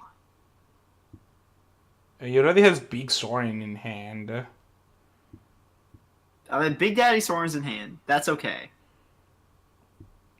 What do you find with Arena Rector that... Elspeth Sun's Champion, maybe? Sun's Champion's just, like, really good. Oh, yeah. Cast Slams Big the Daddy. Sorin. Is 4/4 actually winning this game? Did Nefola get too greedy? Don't know. Plus, as it finds Enlightened Tutor, Nef goes to 11. I think the play here from 4/4 is just like get counters on Sorin and then exit away, and Nefola enters the exile zone. Did Yeah. Nefola not realize that that Nevstis couldn't have killed the Gurk? I don't think so. I think that's a fairly niche piece of knowledge. Should be. You know what after. Nevstis did kill though? they Utopia will. Sprawl. Yeah, no. Nefola just now can cast anything. Brutal. Enlightened Tutors. What are we finding? Brain Maggot. It's an enchantment. That's great. Okay, Lots of so Nefola has a Fire Covenant, Bee Maggot. but which can only target creatures though. It is an instant though. You can cast it in response. Yeah, here. you would Fire Covenant to kill the Brain Maggot in response. That's just probably a good idea. Nefola 4/4 being still stuck gets a on look 4 here. lands has just been the story on this game. She got greedy, or they got greedy, I guess. Sorry about that. And yeah, that's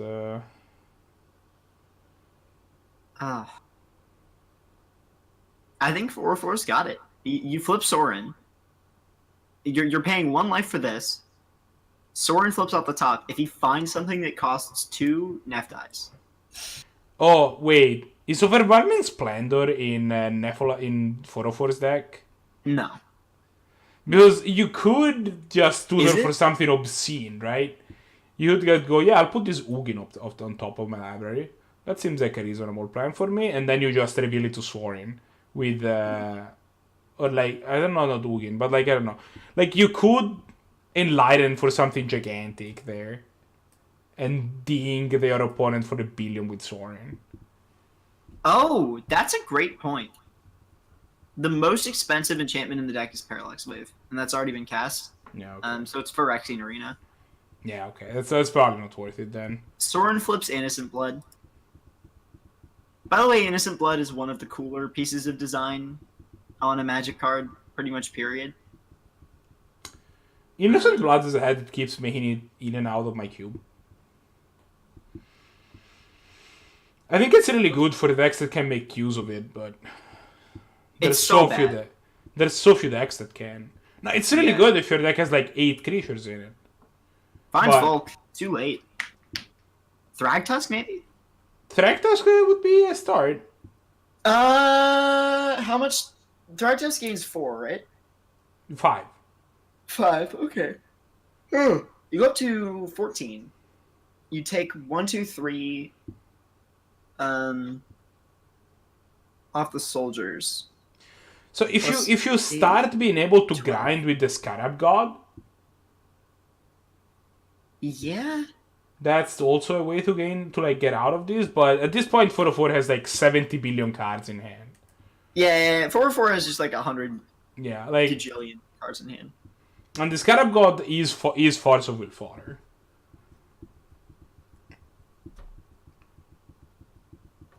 You probably, grasp and go for the throat? What, can Obnixilis? Obnixilis cannot deal direct damage. No. It can only deal damage to creatures or planeswalkers, I think. You take up Sorin. Yeah, you just keep going with Sorin and be like, look, I'm gonna go to 8, and then I'm gonna go to 9, and then eventually you're gonna die, and then Takes throwing down Sorin to kill... to Karn. heal the other guy, the Yeah. beast. Yeah, Nefola has an Yeah. Karn is a great mind games play there, by the way, because you're hoping that they see like a land and something else on top, and they give you the land. Because then So you we can- see Nefola's hand with the downside of playing Dried Arbor, which is that sometimes you draw it. Yeah. Sometimes you do draw Dried Arbor. And some other cards. I think you just play Dried Arbor, and then next turn you go Watery Grave Explore and hope that you draw a land at some point, so that Explore does something. Swamp Dismember? No, Cabal Therapy. What's he naming?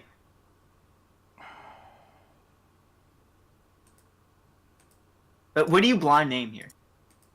I don't know. What do you blind name at any time? Force of Will? Brainstorm? I usually Stormtide blind name, Leviathan? I'll usually blind name cards that are always going Kulagan's to be in Command their was the deck. name card. Yeah, K command, yeah. Yeah, but which wasn't in hand, so. No, but that's okay. That's fine. Okay, Firelit. Nefola, draws Firelit ticket. Explorers. Explorers. I think this card is great. I think Explorer is probably underplayed in Highlander. I agree. I mean, I agree that it's great. I don't know how much it's played, so. Yeah, that's true. Draws Arc Trail, I think, off of it. Dismembers the Dryad Arbor. Dismembers the and Dryad Arbor. Probably strip mines the Firelit ticket. Aggressive. Nasty stuff to look forward for. I mean, so what, right? Like, Nefola has. Okay. You don't know this. I have a hot play from Nefola. Draw fetch land. Tasigur. Yeah. Can you actually? If she Wow, had man. drawn a fetch land, you would have. If they had drawn a fetch land, they would have been able to. They didn't, and now they can't cast anything. But no. Okay, Flooded was a great draw. DTs for Timely?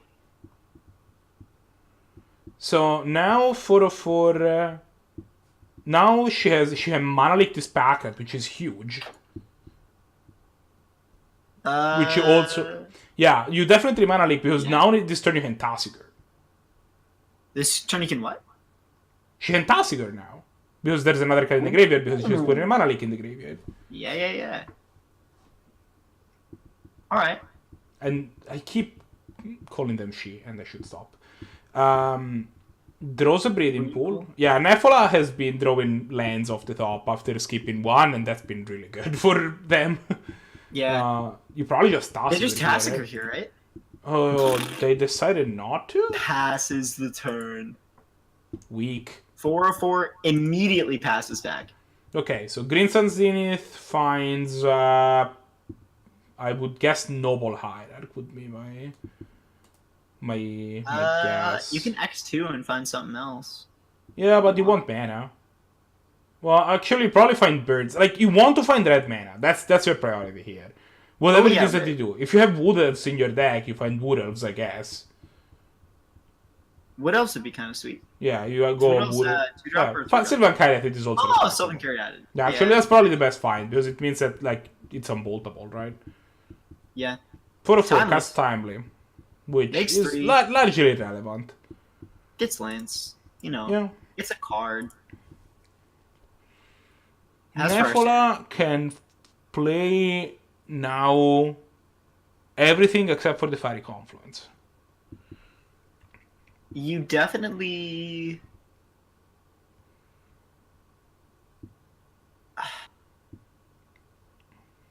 You can Fire Covenant here and just, like...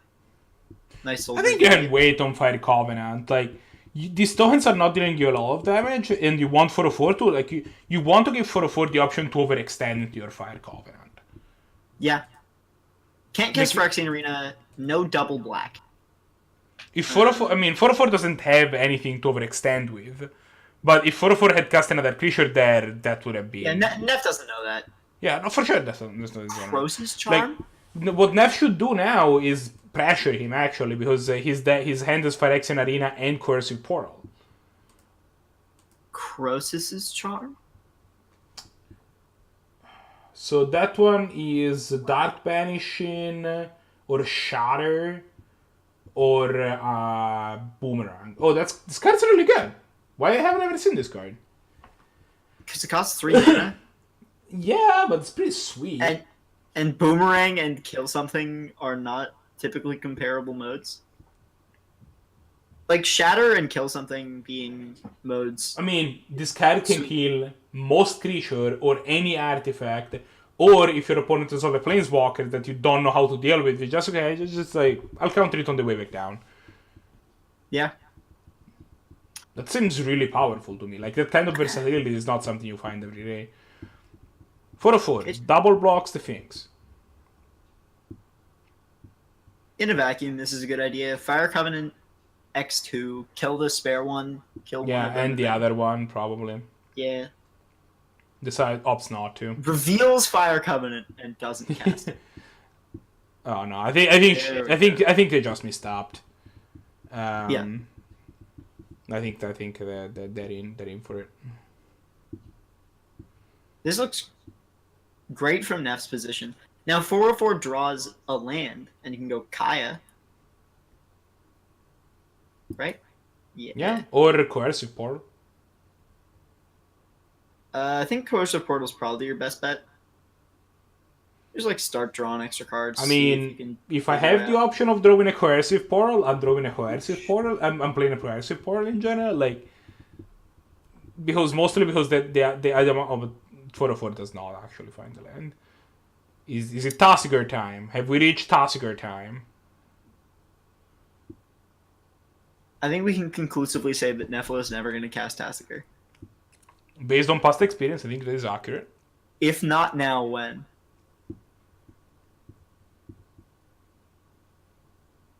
Is Nefola playing every fetch land? Yeah, 4 color. I mean, they're for colors, so it seems... Your mana base is probably likely. not even that bad in 4 colors. It's... Like, obviously you died at Blood Moon, but so well. It depends on how you're like building it up. It looks like Nefola's deck is like core, like blue green.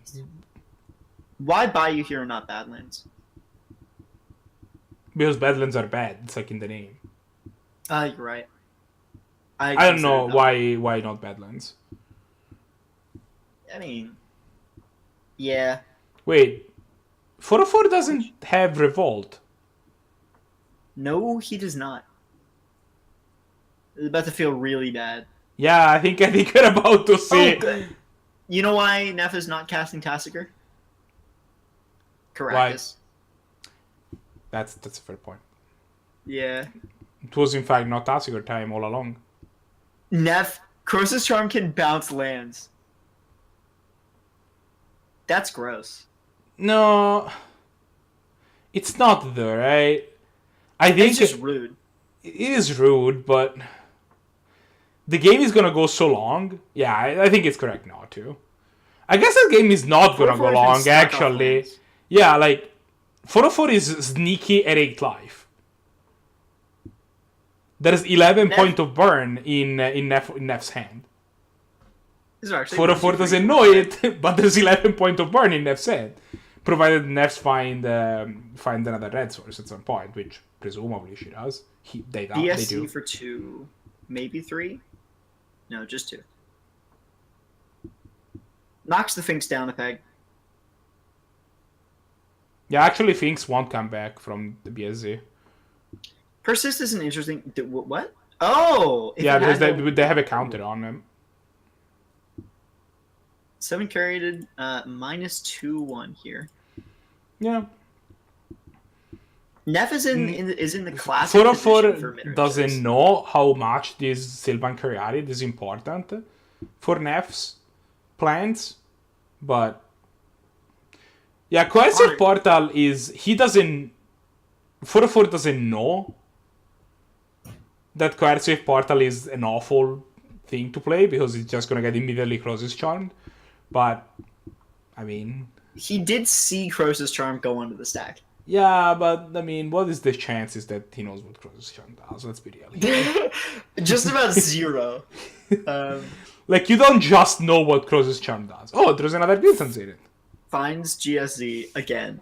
Because So- remember, you have to shuffle it back in your library. Yeah. You have to shuffle your library and then put Crimson Zenith in and then shuffle your library again, by the way. I don't know if you've ever read that card. You have to shuffle your library, then just shuffle your library Yeah. with Greenson.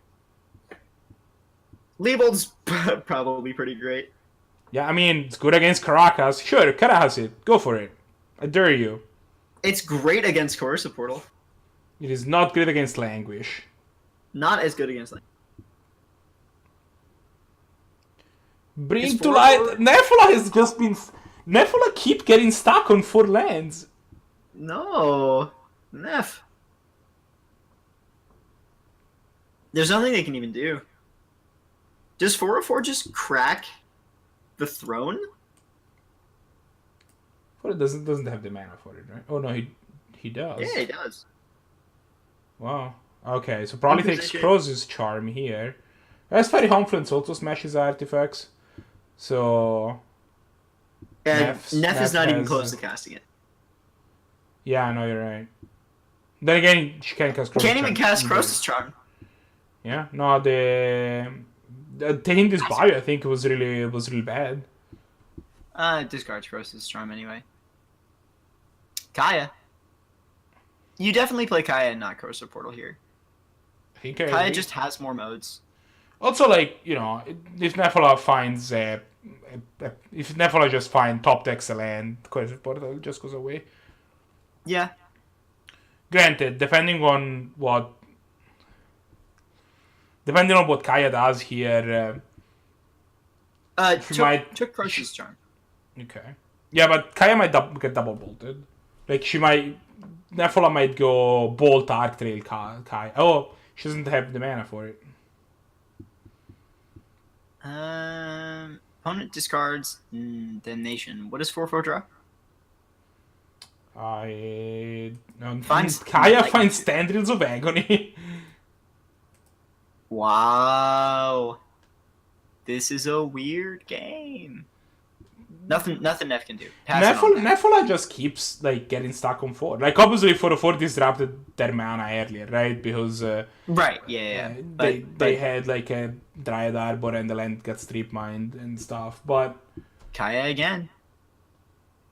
Disinformation campaign. Did you just say disinformation campaign? Yeah. Oh, okay. You're talking about the effect. I thought that there was the actual disinformation campaign that was about to be resolved. I was like, what? What is happening? I got a question for you, RedMage. Okay. Is Divination playable in Highlander?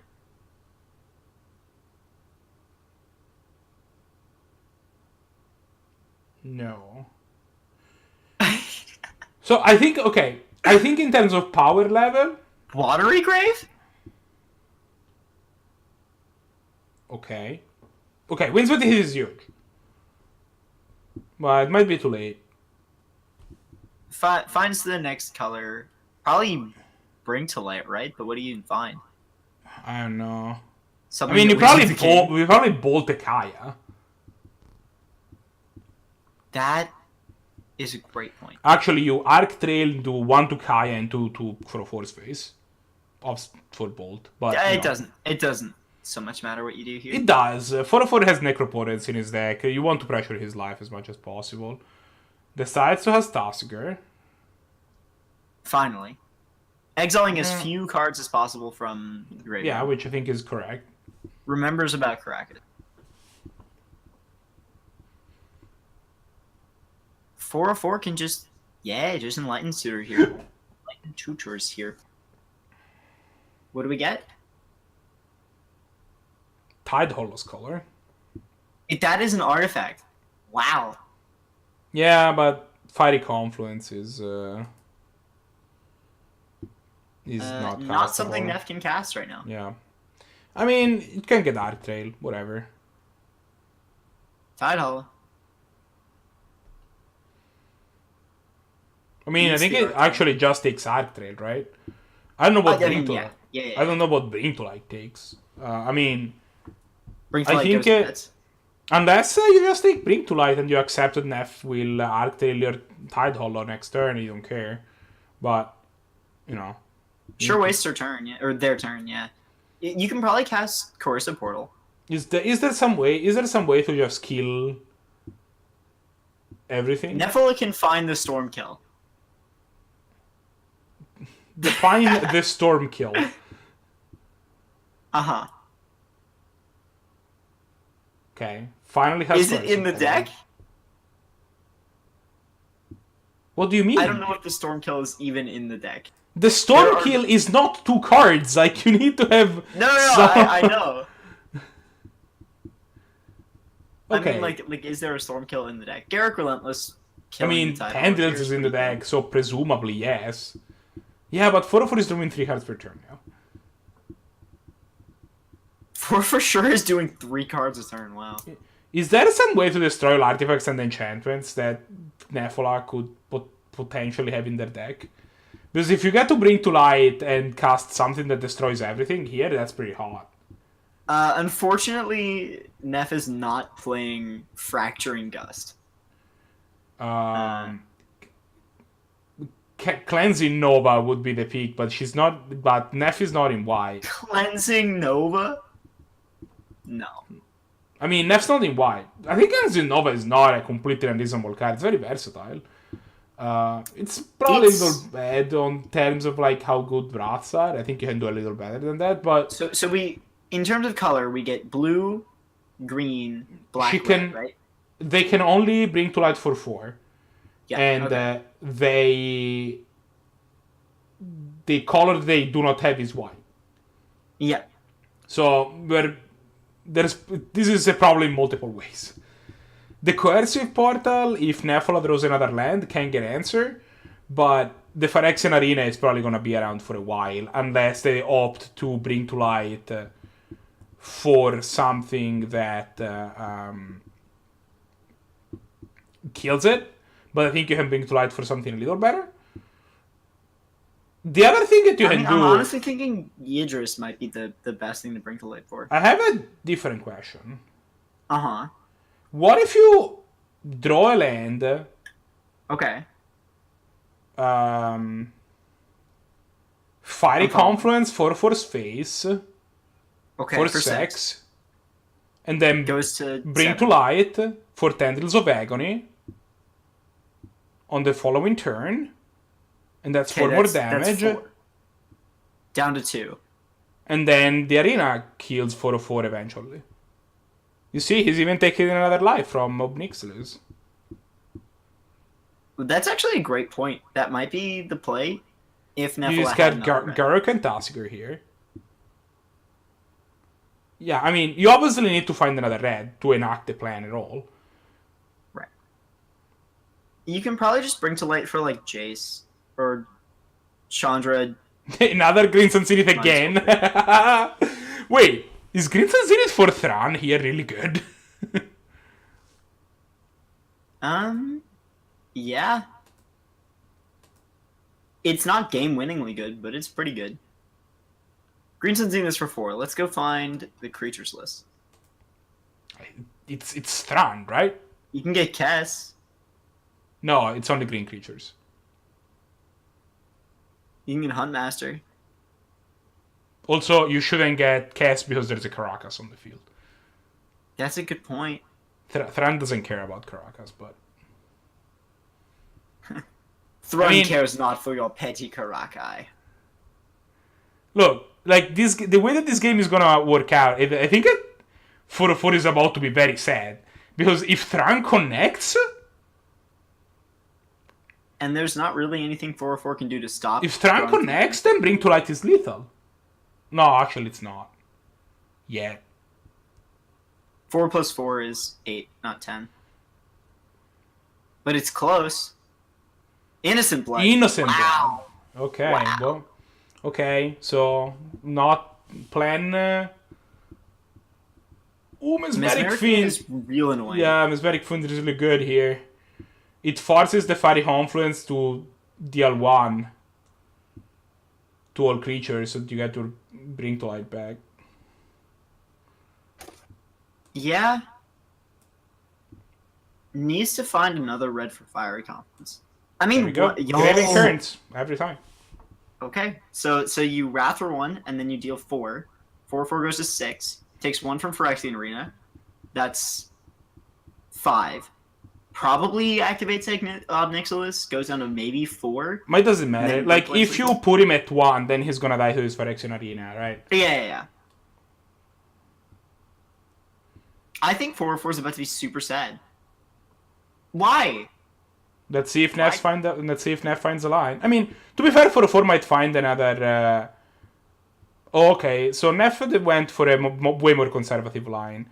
Decided to crack the portal, get their Bring to Light back, and ding for 4/4 Diabolic Edict was always an instant. Wow. But 4/4's hand doesn't do anything. 4/4's hand. Okay, Castigate Correction. does stuff. 4/4's hand does a whole lot of nothing. Yeah, I mean, but now he peeled the Castigate, which gonna get rid of this Bring to Light. I mean, Neff's done, right? Like eventually. Now that the Bring to Light is gone, yes. Eventually, Obnixilis just cracks here, right? I mean, now that the Bring to Light is gone, Nef doesn't have an avenue to victory anymore, I don't think. Yeah.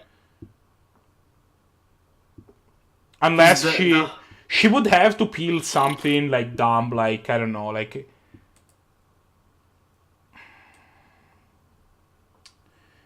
What if they peeled Yawgmoth's Wheel?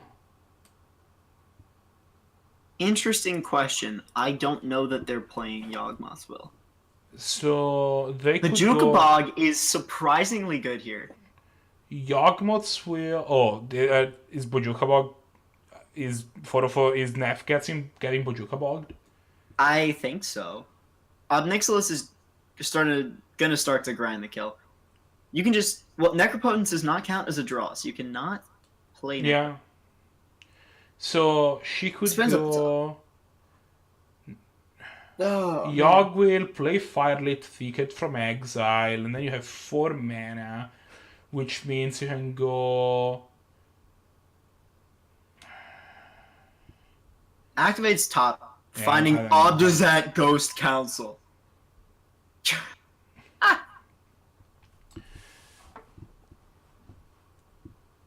So what if Nefola draws... okay, no, Obdazat seals it, because it gains life. This game is over. Yeah. Unfortunate. I mean, fortunate for ForOhFor. Nef almost had it, actually. Yeah, no, I mean, to be fair, ForOhFor was drawing so many cards that, like, as much as Nef was, like, looking to, like, find lines to try to steal a win, ForOhFor was in a commanding advantage the whole game.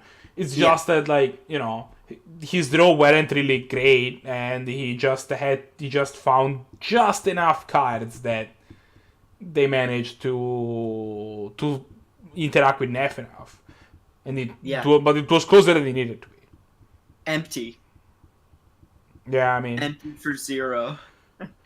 Honestly, Nef just needed to have the Bring to Light in hand for one more time, and for one more turn, and they did. And good on ForOhFor not to let them do that. ForOhFor not finding Castigate there was the end of the game.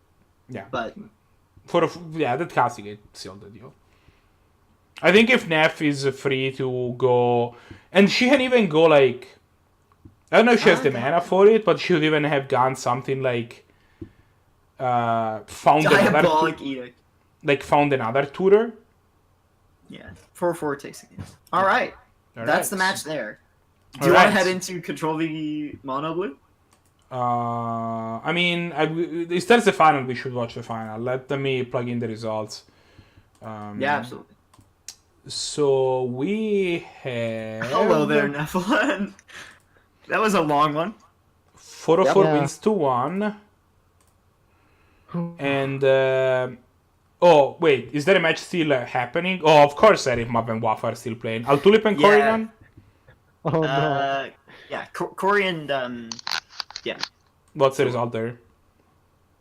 I don't know. Corey, Tulip. You guys there? The life totals are 18-13, and there's exactly 1 threat on board. That's more threats than I was expecting.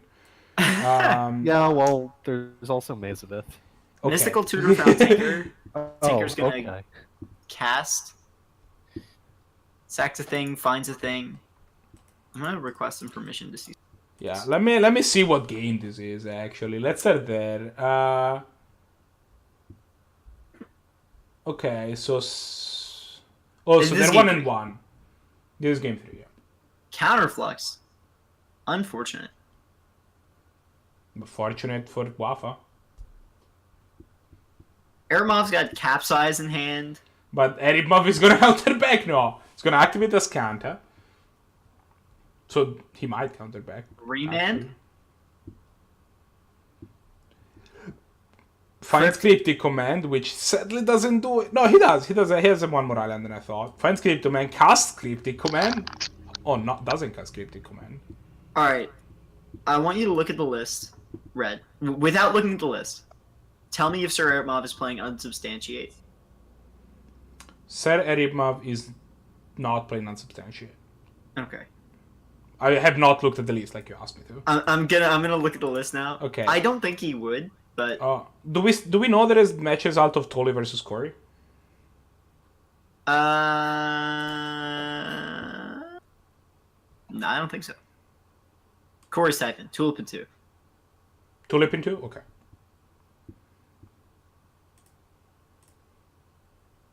SirEripmav is not playing unsub. You got it. If Wafa just somebody wins with asks this. you if somebody is playing Unsubstantiate and you think they're a good player, the answer is usually no. And the answer is almost definitely no. Mazabeth. Boom. So Wafa has a Spell Pierce that won't do anything. A Condemn, but Condemn and Path to Exile are both answers to a one-shot robot. Then again, SirEripmav can go for Tinkerwell, and it's not gonna go well. Vidalcan Shackles. Vidalcan Shackles can take the Nimble Obstructionist, so I think that Wafa is Vidalcan obligated Shackles to... is probably getting countered. I think Wafa is obligated to counter it. No, the set's not to. Wafa doesn't. Spell Pierce is not a hard counter. Yeah. Can Shackles at instant speed. I mean, I think you just do the maze thing, right? And then Shackles eventually. Finds Inferno Titan. That's pretty hot. I mean, Can cast it. Shackles, but, you know. Yeah, SirEripmav can Shackles the Inferno Titan.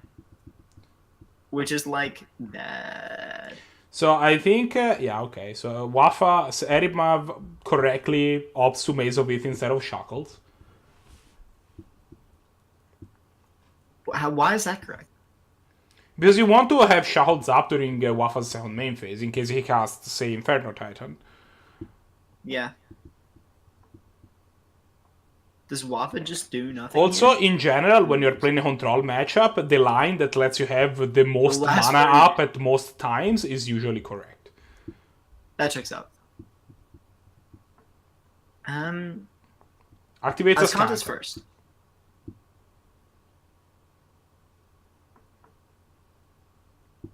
Gonna flip Finds up. Ostone, which not super great, but Is he gonna miracle? No. Miracle Devastation. Why didn't he take Nimble Obstructionist? I guess he doesn't need to. But he could kill Wafa with it. No, what? I think if we've learned anything about SirEripmav as a player, it's that winning the game is the last thing on this line. I can respect that, I guess. Yeah, you playing Seinfeld with red cards in it. DTT. You know, I think if I'm SirEripmav here, I'm kind of starting to capsize Wafa's lands. Start to capsize Wafa's land base. I guess that the problem with that is that he can't do it twice yet. And I don't know if he knows about the Spell Pierce in Wafa's hand, but the second caps is gonna get Spell Pierced. Now I gotta ask a serious question. If you judge, if you buy back a spell and it gets countered, does it go back to your hand or the graveyard? It goes to the graveyard. Okay. Yeah. No, if the spell, going back to your hand is part of the resolution of your spell. Basically, buyback tacks on put this card into your hand as to the text of the spell. It's a little bit more complicated than that, but basically it becomes part of the effect of the spell. Which means that if you don't get to do the effect of the spell, well.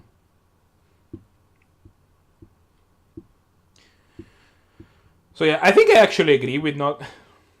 Wafa has no two lands with the same name. I mean, yeah.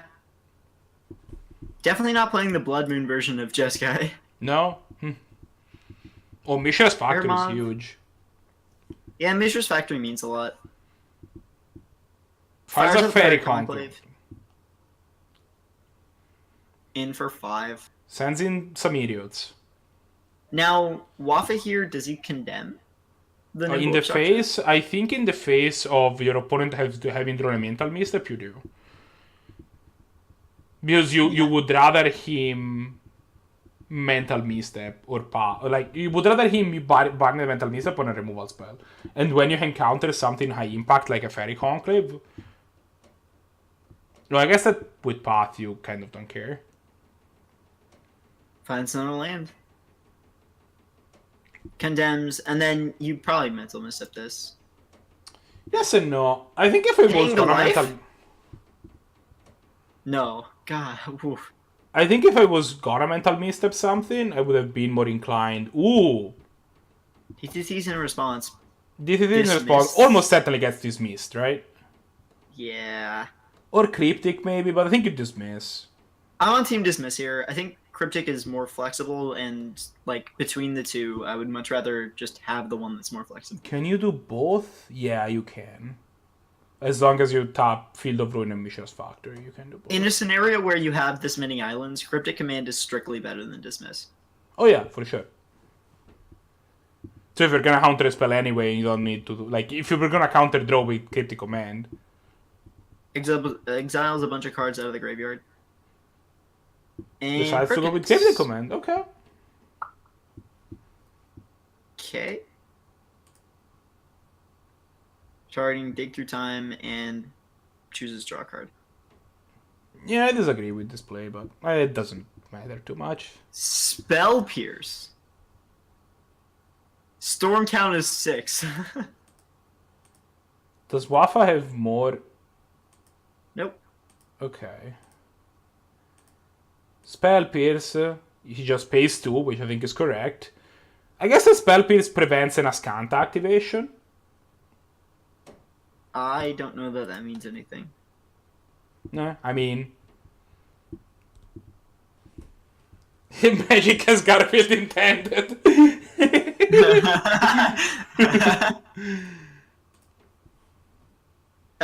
If you lead on Inferno Titan here, you can just kill the Nimble Obstructionist. Yeah, but you don't want to. Maybe not. So, the thing is that Wafa, if you slum the Titan, right?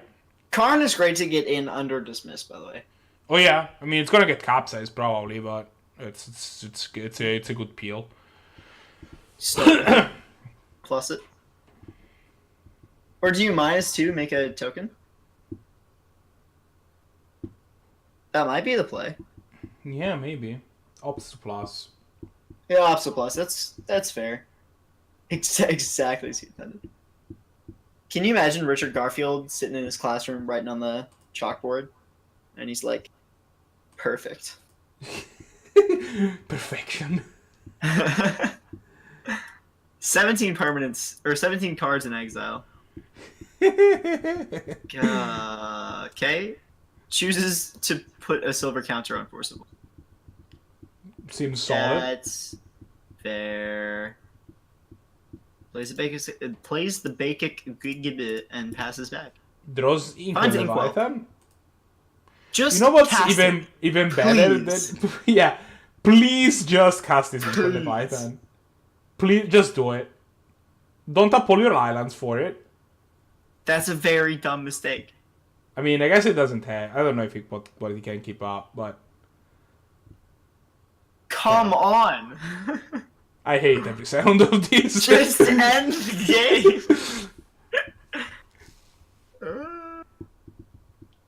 Oh god. We're gonna be here. I mean, to be fair, the game is gonna end. Like, this Nimble Obstruction is this pressure. Like, it doesn't matter if it ends, like, next turn or 5 turns from now. Like, there is pressure on the board. Like, the Tinkerbell is not necessary. I think I actually kind of agree with SirEripmav here that it would have been preferable not to... like, it's preferable not to have the Inkwell, because, like, you already have this Nimble Obstructionist, so why put more things on the board? You don't need them. If Wafa Okay. casts Karn here, do you dismiss? Oh, for sure. Okay.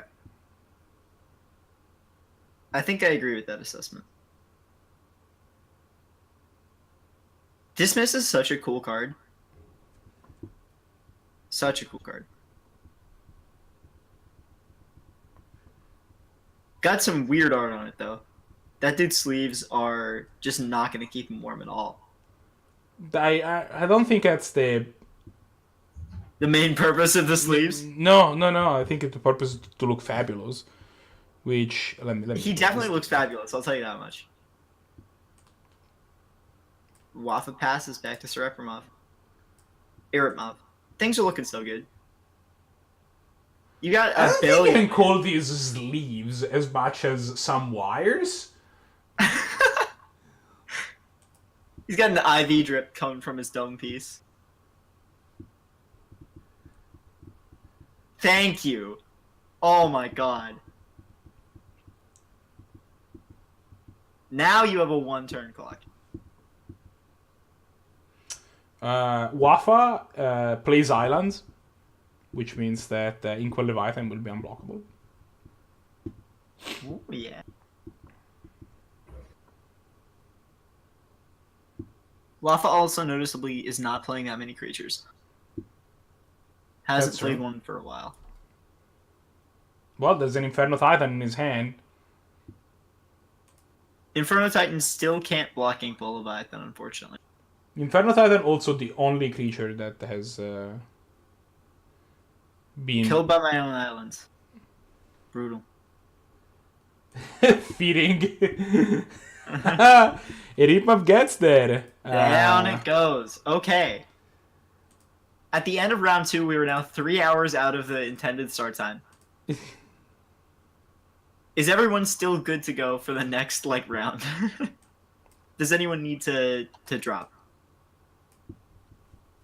I'm still here. Everyone else still here? Wafa, typing, still good? I don't see SirEripmav in the chat. He'll figure it out. I mean, he better be still good to go. Yeah, I was about to say, if you... SirEripmav, are you still good to go? Next round? You got time and stuff? He's muted. I mean, if You nothing know, whatever. gets, If he's not good to go, we're still running the round. No, Eripmav just said what's up. No, Eripmav, we're just saying that because of the first 2 rounds have taken a long time, we're just making a little bit of a roll call to make sure that everybody was still good to go for round 3, since this is usually when we wrap up, and we're starting round 3 now. But man, if everybody's good to go, I have the round pairings. All right, just ready to get going. We have Eripmav and Tulip, Wafa and Nefola, and ForOhFor versus Corey. So we do actually have a final. All right. Get out of here. I mean, we're gonna watch Spread. Eripmav and Tulip because it's the final. I mean, yeah. That's kind of how this works. Why not Wafa at 404 and Nefola at Corey? I think that's because I have an answer for you in a second. So I think that's because Corey and Nefola already had played, right? Maybe, yeah. All right, let's watch that. Give me a second. Tulip and Wafa. Maybe That gives Wafa us... and ForOhFor already. Wafa Yeah, and Wafa and ForOhFor had played in round 1, so they wouldn't get paired again. SirEripmav and Tulip. Now, unfortunately, this does mean that we don't get to see... we did get to see Wafa's list, but not very much of it. Yeah, I mean, Wafa has been playing variations of the same deck in all of these tournaments and doing relatively well with it. Doing fairly well in it. It's he's been... One thing that this tournament does have is a fairly high average intelligence among the players. I would argue that a lot of the people who play with us are actually fairly good at the game. The thing that I think is definitely true is also that we have a high turnover rate among decks, but Wafa has been playing blue-white control variants every single week. This week he's decided to go for blue-white-red, but... How do you feel about Jeskai? I think it's worse than Blue Moon. You think it's straight up always worse than Blue Moon? As a control deck, yes. Okay. Do I think that you can build Jeskai decks that are comparable in power level? Yes, but they're not really control decks. Like, I think if I want to play Jeskai, I want to leverage the fact that white gives me access to some premium threats. Yeah, like playing Assembled Legion in a deck that can consistently cast it. I'm not very high on Assembled Legion, honestly, but Assembled Legion is like just a must-kill threat, and it's harder for most players to kill enchantments than creatures. Yeah, but it's so slow.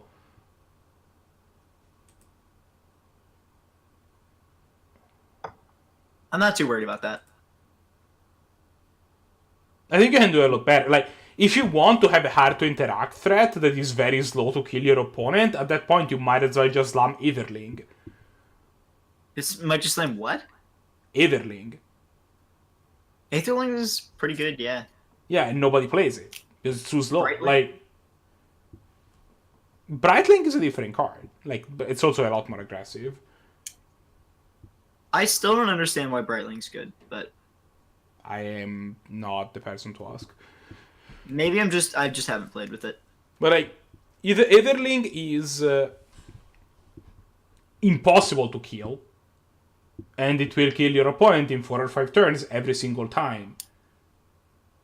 As opposed to a threat that is just hard to kill, and will kill your opponent at about the same time.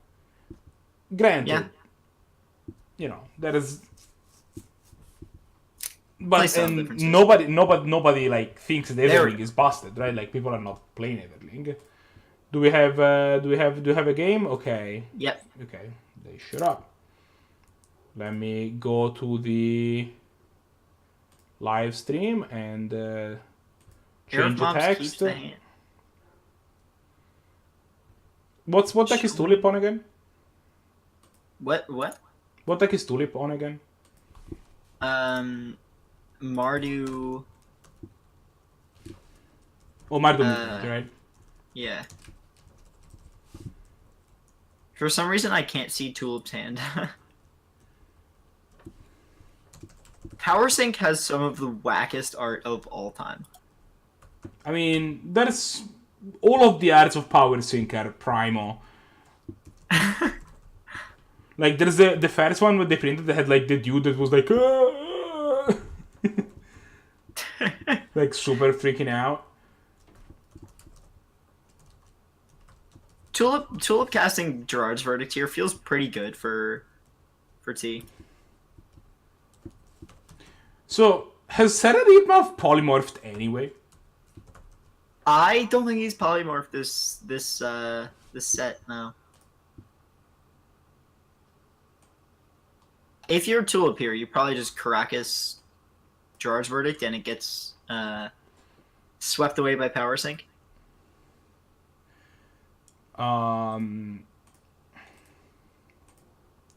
Yeah, okay, sorry. I was doing like tech stuff, so I wasn't terribly paying attention to the game. I gotcha. What Power Sync? Yeah, man. Okay, jokes aside. So What a weird card. Tulip is chilling on this hand that is full of pretty decent cards. Phyrexian Arena is very good.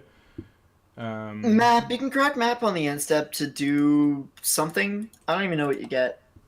So it depends. You can consider taking something that can get Tinked away. Thalia is great. Talia is good. Getting a threat in under his counterspells. I mean, Tulip probably knows what Erimav's playing at this point. Well, assuming he has watched him in some way, right? Like, it's been... Yeah. And so, like, getting a threat in underneath is useful. Maze of Ith. Great. Erimav's also got Tabernacle. Yeah, I mean, Eripmav has a lot of lands that A, don't tap for mana, and B, will protect him. Maze of Ith will enter tap, though. So will the Tabernacle at Pandar Whale, which matters. For sure. Yeah. It doesn't matter. Tulip. But, you know. Do you just play Queen Marchesa? You become the Monarch. You get in for 3. 6 total. Can SirEripmav answer the Queen March? Does he have a counter spell in hand? Doesn't look like it. No. Anticipate Cyclonic Rift. Anticipates. Anticipates. See, Looking probably for Force of Will, probably. Finds Finds Polymorph. Polymorph Okay, instead. that's a way to not care Blink about Mob any of Nexus this. can activate and Yeah, can we? Yeah, I mean, not next turn. because then He's it's not- tapped.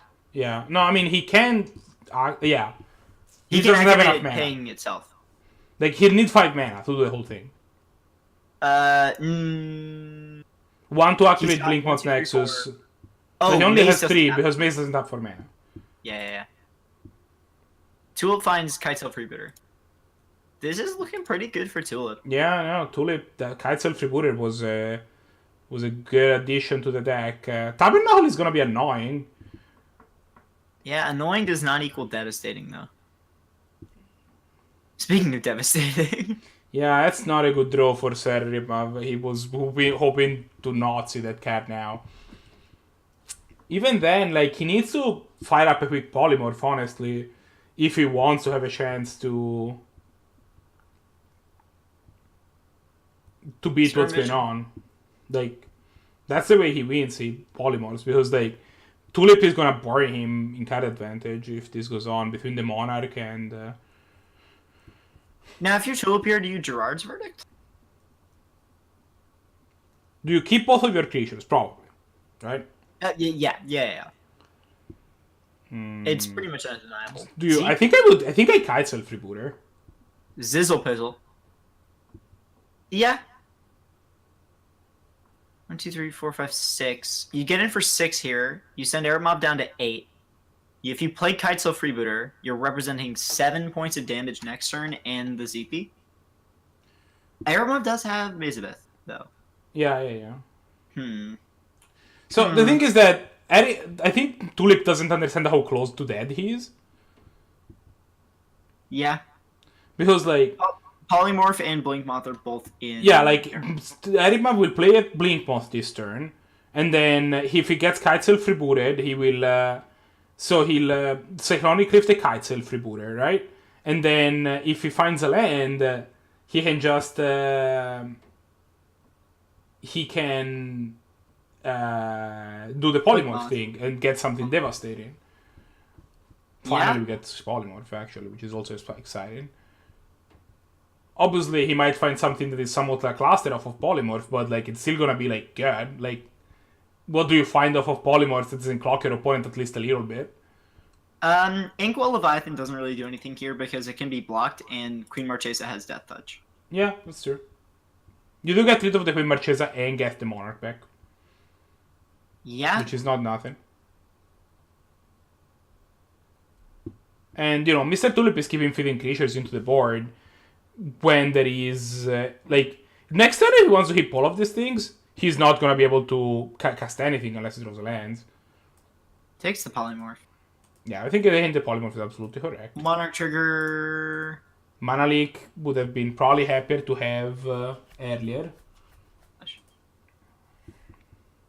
Ooh, ZP is also, like, in the face of Polymorph, ZP is Really good. really good, yeah. Really- yeah.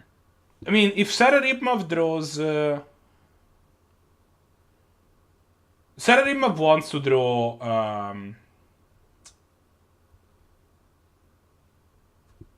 Okay, so does Tulip have a land? Let's start there. He doesn't. Well, he hasn't drawn yet. Yeah. Because if he doesn't have a land, he is forced to a difficult decision whether to hit ZP up or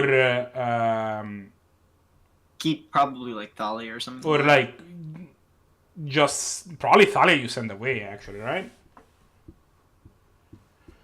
Yeah. Does make creatures enter tapped. Not that that means much. Yes, in this deck it doesn't play any creatures. I guess it plays I guess it would make the Polymorph target answer tapped. Okay, so pays for Freebooter. Pays for Marchesa. Pays for Marchesa. Is he gonna pay for Thalia? If he draws a land, paying for Thalia is just obviously right. But if he doesn't, Doesn't draw. oh, hard punished for it. In order for him to get punished, SirEripmav also needs to draw a land. If you are SirEripmav here, do you Kitesail Freebooter back to the hand? Not yet. Not until you know that you have the lands that you need. And there's no reason not to hold up Mana Leak. Because, like, what if Tulip has Bolt here? Or something like that, you know? Yeah, I guess you don't know anything about his hand. So... There's Wasteland. There So it is. he wouldn't have gotten there. There's Wasteland will enter tapped. Yeah. Tulip's got Palace Jailer. Really good against a Polymorph find, to be honest. Depending which one it is. Depending which one it is. If it's... That's one where... Actually, it doesn't depend which one it is. All three of his threats die to a Palace Jailer. Or get exiled by a Palace Jailer. Does he only have 3? Does he only have Tinkerbell, One-Shot Robot, and Emrakul? Are those the only ones? I believe so. Emrakul does have protection from colored spells. Yeah, it does die to top Palace Jailer for sure.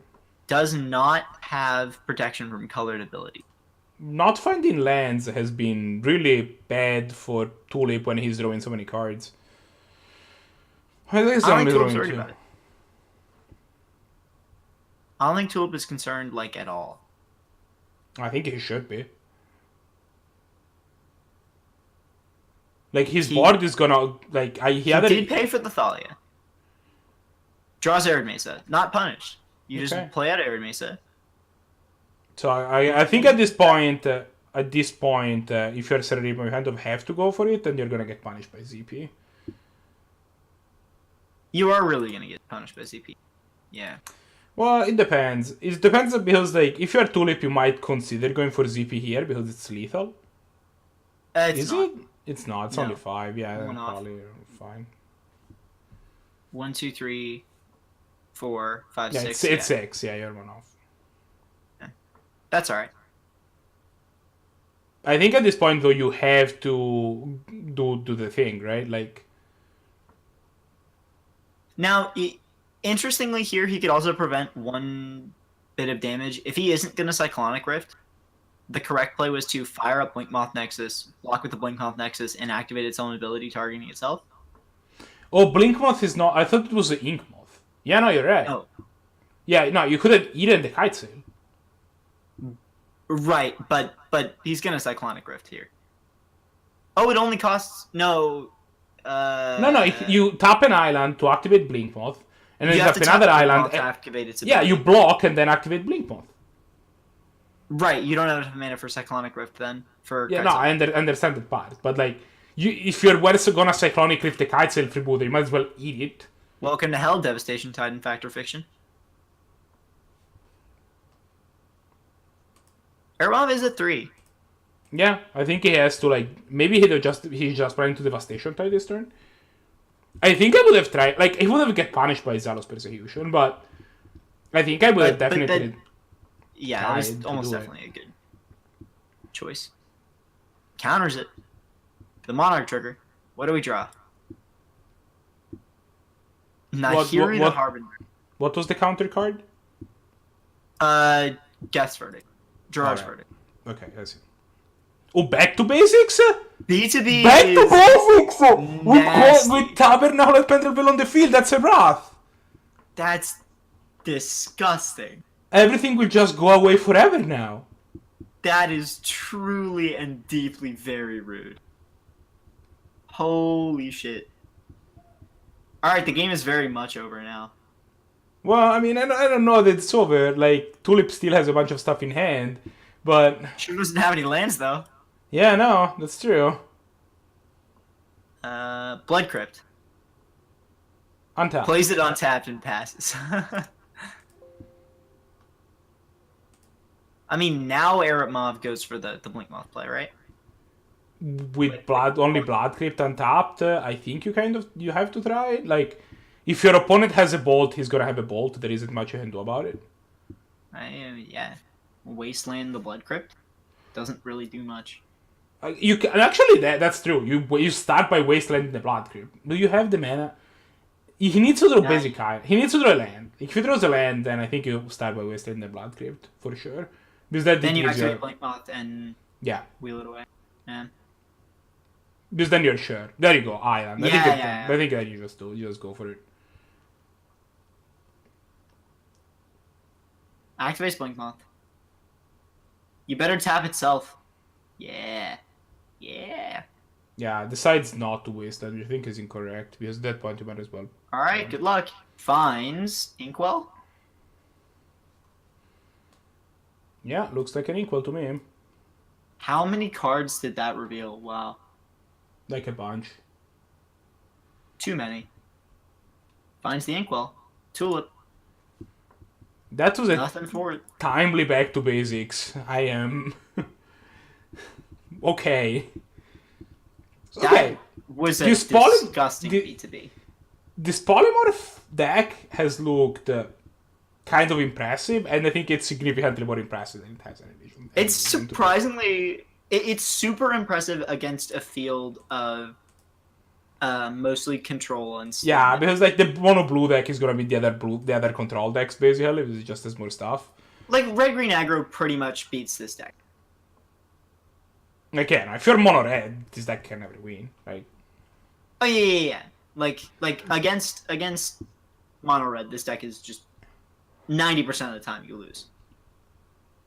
But I mean, this is basically like, this is kind of like, this isn't a combo deck. This is Seinfeld with a combo finish. yeah. Interesting Yeah. way to build the deck, I gotta admit. No, I think that's the way you build this deck. I think it's correct, but Hey, SirEripmav becomes a monarch and draws a card. neat. That just adds insult to injury. They're like, oh, neat. You probably The most use this trigger card in time to find event. Basic Mountain, if I were to guess. Yeah, there it is. If I am Tulip, I'm probably wasteland. I'm surprised Tulip hasn't wastelanded the Blood Gate, but yeah, no, Tulip has it enough. SirEripmav takes it. Alright, Yeah, game SirEripmav 2. takes it.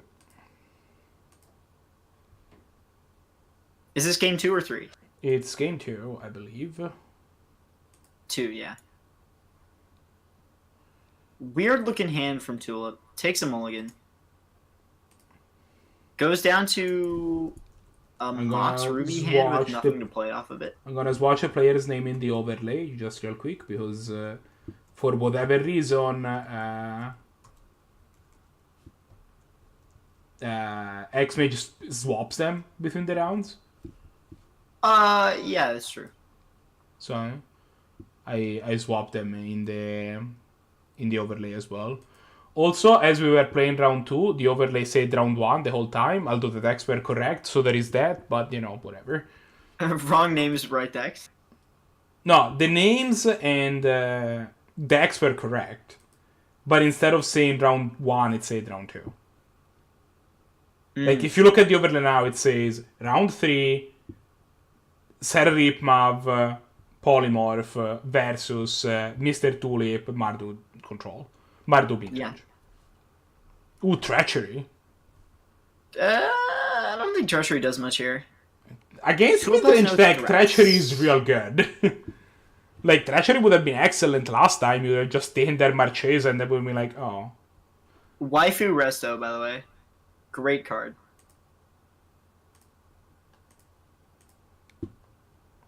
SirEripmav. Yeah, I mean, but Tulip has Tulip mulliganed a bunch?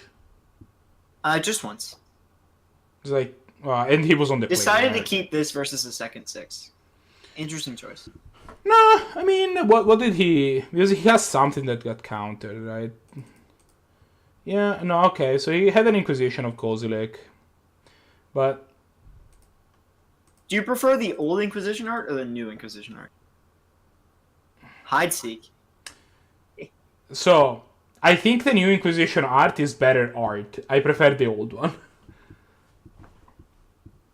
Yeah. I still use the new ones because I'm too lazy to find old ones. Like, it's not a stark preference. It's not like I refuse to use Path to Exiles that are not the Gwai Path to Exiles. Paths to Exiles? Yeah, but that's not because like the other art on the Path to Exile is bad. It's because the new one is so good. It's just that the Gwai one is just incredible. It's unbelievable. Like, the Gwai path is one of the best pieces of art I've ever seen on a Magic card. Like, period. Now, and that's a tough thing to say, because I am of the opinion that the original Path to Exile was already one of the best pieces of art on a Magic card. All of the paths have good art, but like... Yeah, I like the one... Are you talking about the Gwai path is in the one with the sword? Dude sitting on the sword and there's the lady over him? Yeah, that's the one. Yeah, I really like the path where he's holding the stick and he's going into a gateway. Oh yeah, the other promo one. Yeah, that one's also I really like that one. It's got a lot of color to it. Yeah, no, that one's also really good. Like, I think that one is good and it's potentially even like a better art specifically for Path. Yeah. But the other art is just so good. So, by the way, in case it wasn't clear, MrTulip is just never resolving a spell in the entirety of... Yeah, I think not playing the Mind Sensor in response to SirEripmav's cycle was a misplay. He might resolve a spell, actually. SirEripmav opted to Condescend. Condescends. X2. Now, as a judge, I want you to comment on the aesthetic choices that were made by a lot of online designers. When a spell says, counter target spell, do X, the way it's often set up is it counters the spell, and then that counter spell remains on the stack as you're resolving the Scry 2. Yeah. How do you feel about that? Like, every spell, it stays on the stack until it's done everything that it needed to do, question mark? It just, like, gets rid of spells from underneath it on the stack, and then just, like, stays there until you're done. It's super weird for me to look at. Yeah, but, like, if you destroy a creature and then Scry 2, it does the same thing. The creature goes away, and then you Scry 2 while the spell is still on the stack, and then the spell goes away because it's finished resolving. And I don't understand why this should be different. Okay, so MrTulip has resolved a spell. It's Resto. It's Resto, which is good. The card that is not as good is that SirEripmav needs to rip an island, and then he's gonna have a Resto. Yeah. I should... Oh man, I love Resto. I'll have it. I should put Treachery in my deck. Treachery is just, like, really good. Yeah, Treachery is really good. I should just have it. Like, I don't understand why I don't play Treachery. Zero mana, your thing is my thing. Yeah. Like, it's a 2-for-1 every time.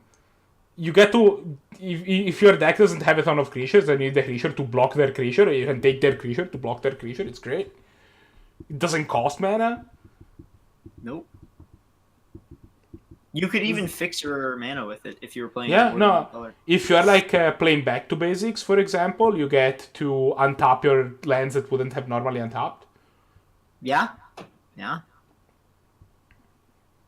This is still great. Do you chill on this MrTulip terminated the rest in response. No, he didn't terminate in response. He terminated in response to the trigger, the untap trigger. Okay, that's you should have terminated in response to the treachery, because then SirEripmav wouldn't have untapped. Yeah, pull from tomorrow for 3 is essentially just Thirst for Knowledge. Yeah, draw 3, discard 1. But it's better than Thirst for Knowledge. You can discard anything. Sure costs a lot more though. Discards Aether Spouts, that's fair. Yeah, but like, have you ever cast Pull from Tomorrow for like 8? I have cast Pull from Tomorrow for a maximum of 6. Still feels really good though. Yeah, no, it's just, like as you like look at your hand, like, yeah, I'll discard this island, and then your opponent is like, oh my god. You look at your hand and it like it fills up the space from your left side of your left palm all the way to the right side of your right palm, and your hands are at full extension. And you're like, It's not okay. When you cast Latlam's Legacy during your opponent's end step, and then you untap and draw 3 cards. And then you attack with what? So you cast Latlam's Legacy. Oh, the draw to shuffle. Yeah, back. then like you untap, and then the upkeep tree goes on the stack, so you draw 2 and then draw for your turn. So you like you get to go untap, draw. Mutavault gets in. I like this play because it means that the game will end. I mean, to be fair, MrTulip has just not. He just hasn't found anything. Yeah. Yeah. Like- No double black. He doesn't. He can't cast anything. Is the problem? Granted, if he could cast anything, it wouldn't resolve. Like he's gonna give it the old college try with his Nahiri probably, but like. He can't cast Seek or Zealous Persecution because there's no white and black. That's a complete lie. I thought those planes were mountains. He can cast Zealous Persecution. He has Godless Shine and Plains. I'm an extremely dumb man. I thought those planes were mountains. Even though they're like yellow. There's like a reverse Blood Moon on the field. Basic lands are mountain. Basic lands are mountains. I'm surprised that SirEripmav is in Wasteland is Godless Shrine. I'm not. I mean, like, okay. who cares, right? Well, I mean, your opponent isn't drawing lands. Yeah? Like, You putting them also have, even like, farther 100,000 away from counterspells. casting spell. Yeah, okay. I guess you also have back to basics in hand, so, like, whatever. You're gonna fake destroy the Godless Shrine anyway. At some point. Casts hide, tucking the as concept. I mean, this is a enchantment on the just bottom. lets it resolve. Yeah, I don't think. I think this is something that as a control player I'm very familiar with, which is you want to use your answer to answer your opponent's threats and not your opponent's answers to your answers. If your opponent is being forced to answer your cards, they're already on the backseat, which means you will win the game. Yeah. Let them do their stuff. It doesn't matter. Like the game will go long, which is exactly what you want to do anyway. Yeah. Look at the Art of Mathis Fiendseeker, but don't scroll down on it. Now tell me, honestly, did you think he had 2 big horns coming from the side of his head? Not like horns, but like Okay, let me find this card. it's in Tulip's hand. Oh.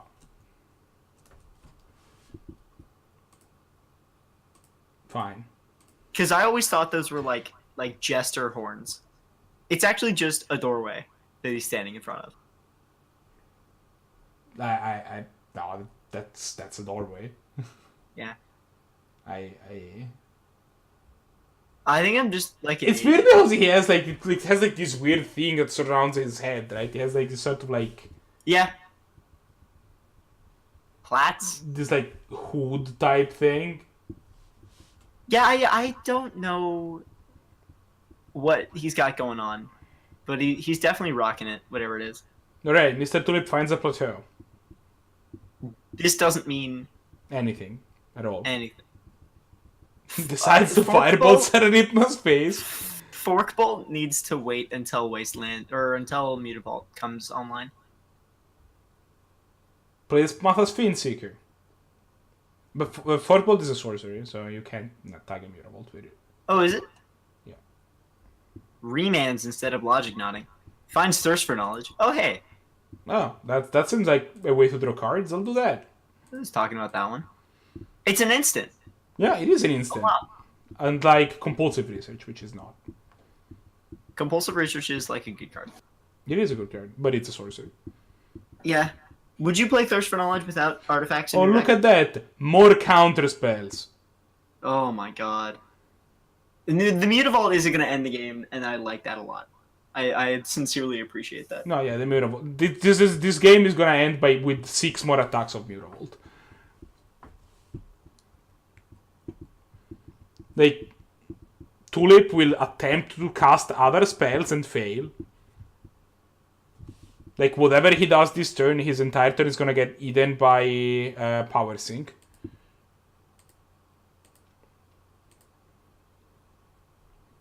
Doesn't even have any instants in hand to cast a response. I think he slams the Barrier Skull and gets... Actually, if he taps out, yeah, like, he slams the Barrier Skull, you don't actually Power Sink, you dismiss it. Yeah. Because Power Sink is a good way to, like, your opponent was like, I'm gonna double spell, and you're like, no, you're not. That's not be crazy. No, how about instead you single spell? I'd be a lot... yeah, but have you considered single spell?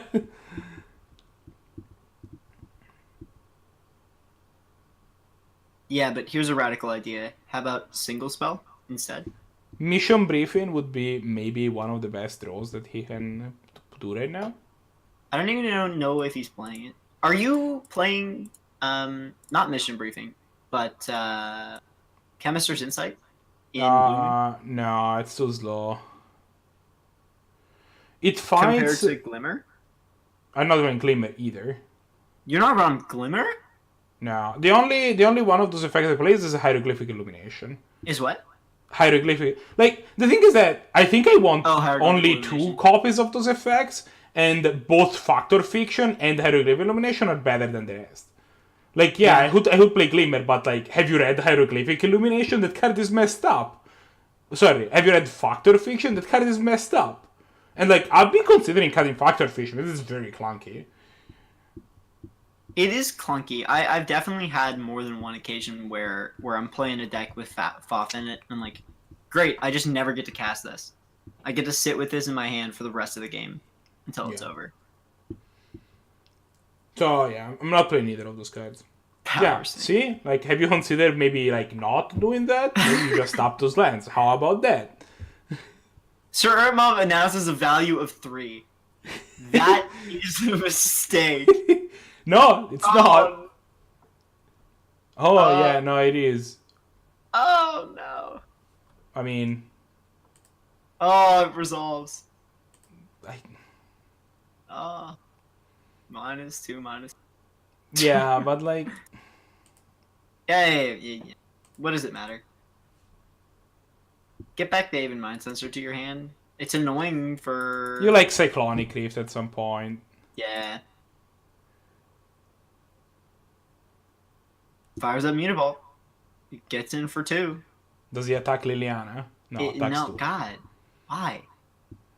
If he hits Liliana, I was about to, like, be actually mad.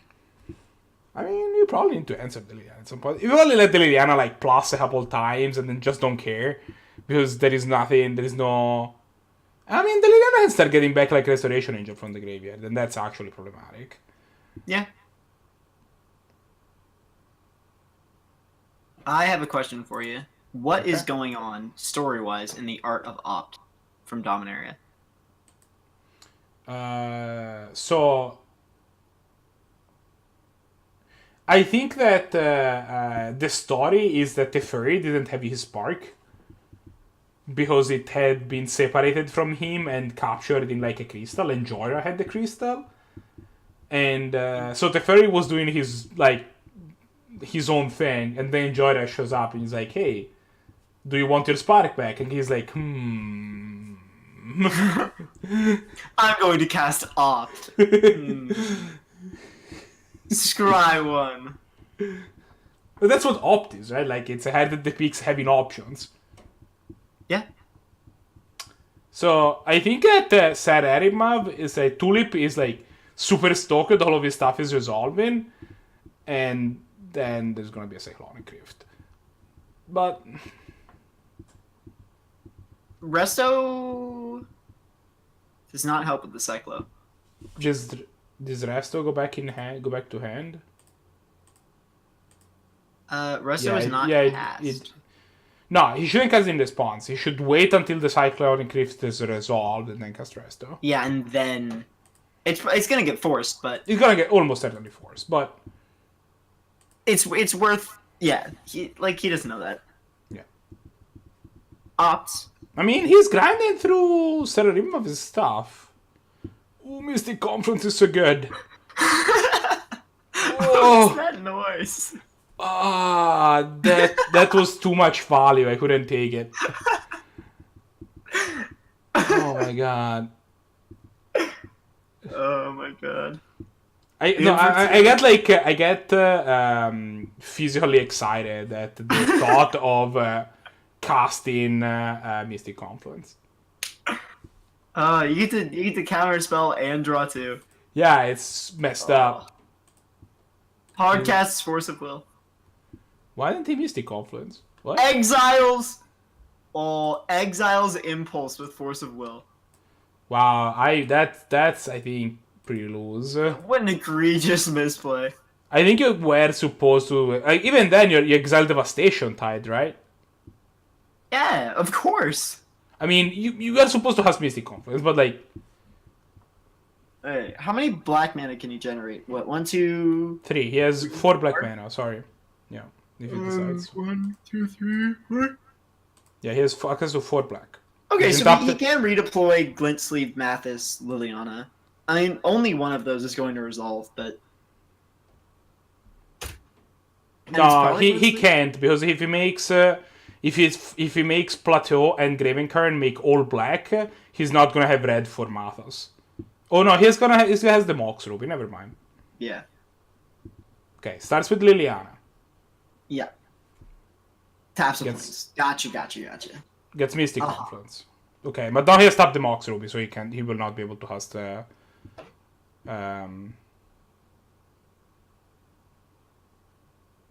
Oh, he doesn't have enough mana for Yeah. all of those. Never mind. No, yeah, he's only going to be able to cast Mathos. So that Oh, was look Mystic at that. Confluence, which needs to go. Is it, I think is it counter draw or counter draw? it's counter draw. No, he's cast it as counter draw. Which is But bad. yeah, that's real bad. Then he's gonna have like, I guess if Tulip taps 3, then you can cast Logic Knot targeting Liliana. Nice inspiration, I guess. Yeah, Why no, not this draw? I mean, actually, never mind. Liliana's just not actually that good. She isn't, but I think if you're planning to do that, you might as well fire the Logic Knot up.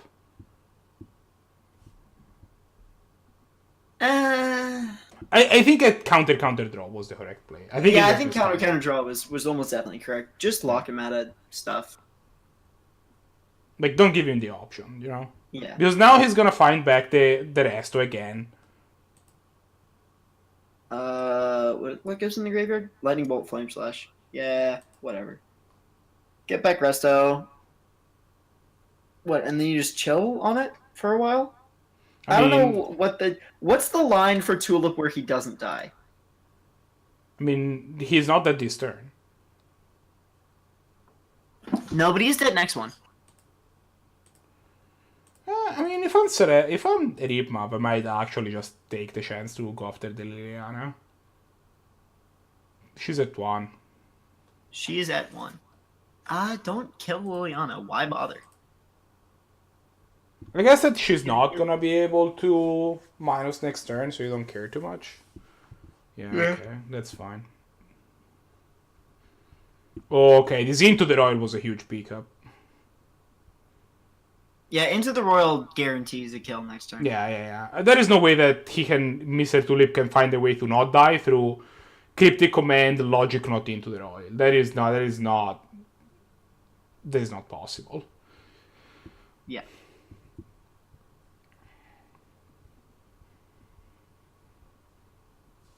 Wow.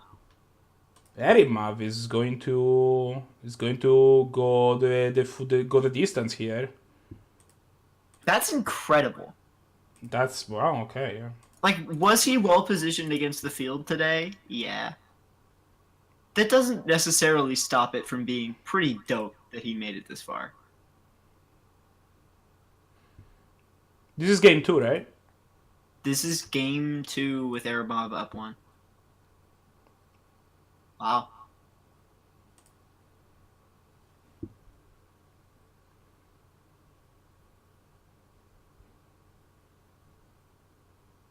A Johnny Vengeance. No, this one you have to counter because it's gonna lock your mutable down. Yeah. I mean, you just counter the second thing he plays, no matter what it was. So logic knots. Yep. Then Don't end straw. of turn, you into the Royal, the Mathas. SirEripmav has so much mana. SirEripmav has, I think, made a couple really key mistakes in piloting this deck and deciding the X's, like when he decided not to X for enough with the other, with Condescend or with the Mystic Confluence, and it doesn't matter. It doesn't Yeah. matter. Wow. Well, I mean, congratulations to our Yeah. this week Congratulations to our winner, Sir. Ericmav. Do we have the result for the other match? champion. 4-0-4. Yeah, 4-4 lost Lost. 2-0. Do we have Wafa and Nefola? Watha? How'd it go? I won in 2. Oh, he got it. All right. All right. Final standings. Eripmav first with 9 points. Wafa Full- second wow. with 6 points, but better tiebreakers than Tulip, which is another 6-point player. Corey and 4-4, respectively 4th and 5th with 3 points each, and Nefola goes 0-3 with his their Storm, mid-range. mid-range deck, which we only had the opportunity to see in one game. It was the talk of the server, but it never got there. Eripmav. Turns out. Eripmav, are you there? Impressions for the Yeah, winner? what's up? Some impressions for the Congratulations. winner of this event. Congratulations. I'll repeat that one more time. Sorry. Congratulations. Oh, thanks. Some You first came in at the last impressions. minute. Some first impressions for the winner of the event. How did it go? What are your thoughts? I was pretty happy with how it went. My first game was ridiculously mind-numbing. Yeah. Yeah, And that was You were playing also. We were just watching you. I was a little scared that because of how long and how hard that first game was, that I wouldn't have the mental fortitude to play a mono blue deck for the rest of the tournament. But with a whole lot of water and a whole lot of pressing my head against my hands, I ended up winning. So Well, congratulations. yeah. List looks sweet. It turns out you don't really need removal spells when every single game you have enough mana to capsize lock people. Every game I think I think every game I won was either because of capsize or hard casting something that's supposed to be tinkered or polymorphed or whatever. No, you had a couple. You had at least one tinker win where you actually tinkered for value. Like, Oh, I mean, my last game was mutavault them enough times and they'll lose. But yeah, besides, I mean, but I think as we were looking at your deck being played, the thing that we were realized going forward is that like what your deck actually is basically Seinfeld with a combo kill condition, but like sometimes you get to cheese out games by going like, well, I guess I tinker out this random idiot. Here, have a Blightsteel. Let's go for it. Yeah. But basically, like, yeah. you definitely have a very like your core is a mono blue control deck where you're like just like trying to like go long and value your opponent out. Yeah, And sometimes you got tinkerable them. Right, like, even though I call the deck Tinker Morph, the main game plan isn't a million tutors for Polymorph or Tinker. Yeah. It's a control deck based around just hitting them with the lands enough times, and then sometimes those lands turn into big idiots. Sometimes you use your one card combos with Tinker or Polymorph to kill people. And in my experience, I've realized that because I've been trying to get Mono Blue to work for a while, and one of the biggest problems of Seinfeld is it's why Mental Misstep is in the deck, because there's a lot of matchups where it's like, oh, the opponent resolved the Goblin Guide, and in this deck it's like, oh, they resolved the Goblin Guide, I guess I have to find Tinker for a bigger, fatter, one-hit kill Goblin Guide. Yeah, that has been like a long term Like that's something that it's also been something I've been working on, and my solution to that problem has been play red. How do I answer a goblin guide? Well, I cast bolt. But Yeah. like if you look at my deck, it is significantly heavier blue than it is like most blue moon lists. Like I'm kind of playing Yeah. Seinfeld with red rather than actual blue. Yeah, moon. like what's kind of funny is that my deck is a whole lot like a Blue Moon deck, except instead of having Blood Moon, it has Tinker and Polymorph as answers to the bad matchups of a mono Yeah. blue control deck. Yeah, I think if you knew this field was going to be all slower decks before coming into it, a lot of people would have said, "Oh, it's all going to be slow decks. I'll go under it. I'll play an aggro deck." I think you've proven that it's also possible that if you know you're going to field of slow decks, just go slower. I'm pretty sure my deck was always the slowest of any matchup I was in. Yeah, I feel like even if I would have faced Nefola's Storm mid-range deck, which would have been my worst matchup, I feel at least. Although that Mardu mid-range deck at the end was really scary. I don't know how I 2-0'd him, but like you that got game, there. that game one was terrifying. And it was like, oh, thanks deck for the back to basics off my Tabernacle. Oh man. I guess I Well, get Yeah, no, the back to basics was insane. We that were back- looking at the hand and be like, there is no way that he can win this game, and then the back to Exactly. basics happened. Like, there is no way he can lose this game. Yeah, it was like, okay, I have no way to win. I guess I'm gonna Devastation Tide and hope to draw back to. Oh, never mind. I guess I have it now. Well then. Yeah, I think in chat I said okay then. I was like, all right. Yeah, I saw that. Well, okay then. Yeah. Well. This unwinnable matchup is now going to get 2-0'd, I guess. Yeah. Congratulations to SirEripmav yet again for taking it down with the awesome Tinkermorph deck. Thank you to everybody who came and played, especially SirEripmav. Those of you who weren't like physically here might not have known this, but we were going to be one person shy, and SirEripmav came and snatched it up. So I really appreciate that. Hey, no problem. Thank you to our host, my host. If I'm the co-host, are you my host? No, I think don't know how it's. this works. I mean, like, I am running the show, but, like, if you are the host, right? If you're doing the main talking, like, I think That's a that's good how point. it works. Yeah. Thank you to my showrunner. There we go. TheRedMage. Not only for his work on this tournament, but his work on all of them so far and the back end and stuff like that. Anytime, man. Yeah. We will all see you some later point in Magic history. I'm gonna go sleep off that mono blue nightmare. Before we actually sign off, just one more time before Elo probably collapses in a pile of heavy counter spells. If you want to participate in this event, which there's going to be one live next week, presumably, I just posted a link to the Canadian Highlander Discord in chat. Just show up, sign up.